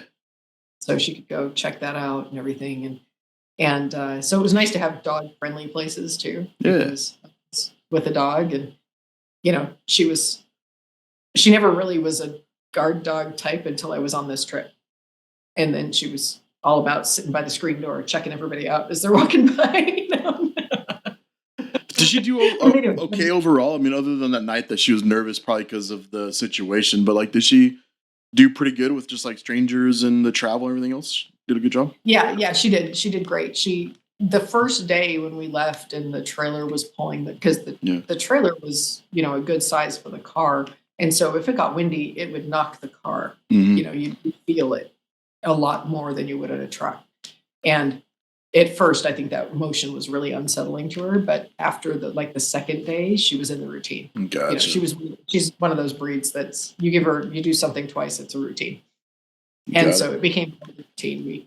We have breakfast, we do this, we get on the car, we get on the road, and I'm just in the car here. And I had like a water dish that I could fill with my water if she needed water or whatever, and then we'd stop if she needed anything more than that. But she would go the 6 hours, in the car until we got to the next place. And then we, as soon as we got there, I gave her a treat, for not attacking me or whatever in the car. And she was harnessed into the back of the car, so she couldn't get into the front, but she could get her nose there, over my shoulder here. So she did really, and quite honestly, having the dog with me made this whole thing doable. Yeah. Doing it just by myself without the dog, I think I would have been more inclined to sleep in and just stay in one place longer, or get depressed, or but she was like, it's 6 o'clock in the morning. Let's go explore. Let's go do something. I wouldn't have, she got me up and going, and it kept me motivated. Yeah. So having her was a godsend. But what's funny is, until this trip, she was not allowed on any furniture in our house. And now? Not at all. Well, so unfortunately she died during COVID. Oh. But she was, I know, it's a terrible story. But anyway, so she, as soon as that night in Santa Fe, she had a little dog pad she was sleeping on, like a pillow, more or less, on the floor. And I'd set up a kennel for her, and she'd sleep in there. Well, it started hailing that night in Santa Fe, and the trailer and the hail, it was so loud, and she was like almost crying in her kennel. And I was like, this is, not okay. And so I just opened up the kennel, and I'm like, come here. Get in. And so she got up on the bed with me and like cuddled under the covers, and we slept like huddled together. And after that, she was just always in the bed. And I'm like, I don't know what's going to happen when I get home. This is going to be. What have I done? What have I done? And I've reinforced it with like a traumatic situation. So that's just like locked in her head as like. Yeah. And now she has to be in the bed because that's, yeah. Oh, God. All right. Do you still have the pin board? And how many pins in total did you end up with? 19 was my guess.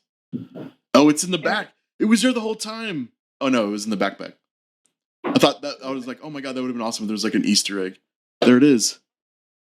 So explain the pin board for those that haven't seen the blog yet. So when I went different places, they all, I was trying to think of something small. I'm in a trailer. I can't, collect giant anything. And so I wanted to collect something small from all the places I went. And a lot of those parks, I got a ball cap from the place local here. And I said I was hoping for something that everyone would have, because I told her I was going to go on this trip. And she said, pins. Everywhere has pins. Mm. And so collect pins because they're small and everything. And I was thinking like spoons or thimbles or, whatever. Shot glasses or, yeah. Yeah, shot glasses or something. But they all have pins. And so I'm trying, anyway, so I got one from, all the places. Yeah. So you can see there's a Route 66. There's a Four Corners one up in here, I think. There's, just all the places I just got pins. And some of them I just ended up getting a pin from the state that I went to. Yeah. Because I couldn't find a pin for the actual spot. But yeah, I got pins from everywhere. All right, Price is Right. I guess 19. I didn't count them fast enough. How many are there?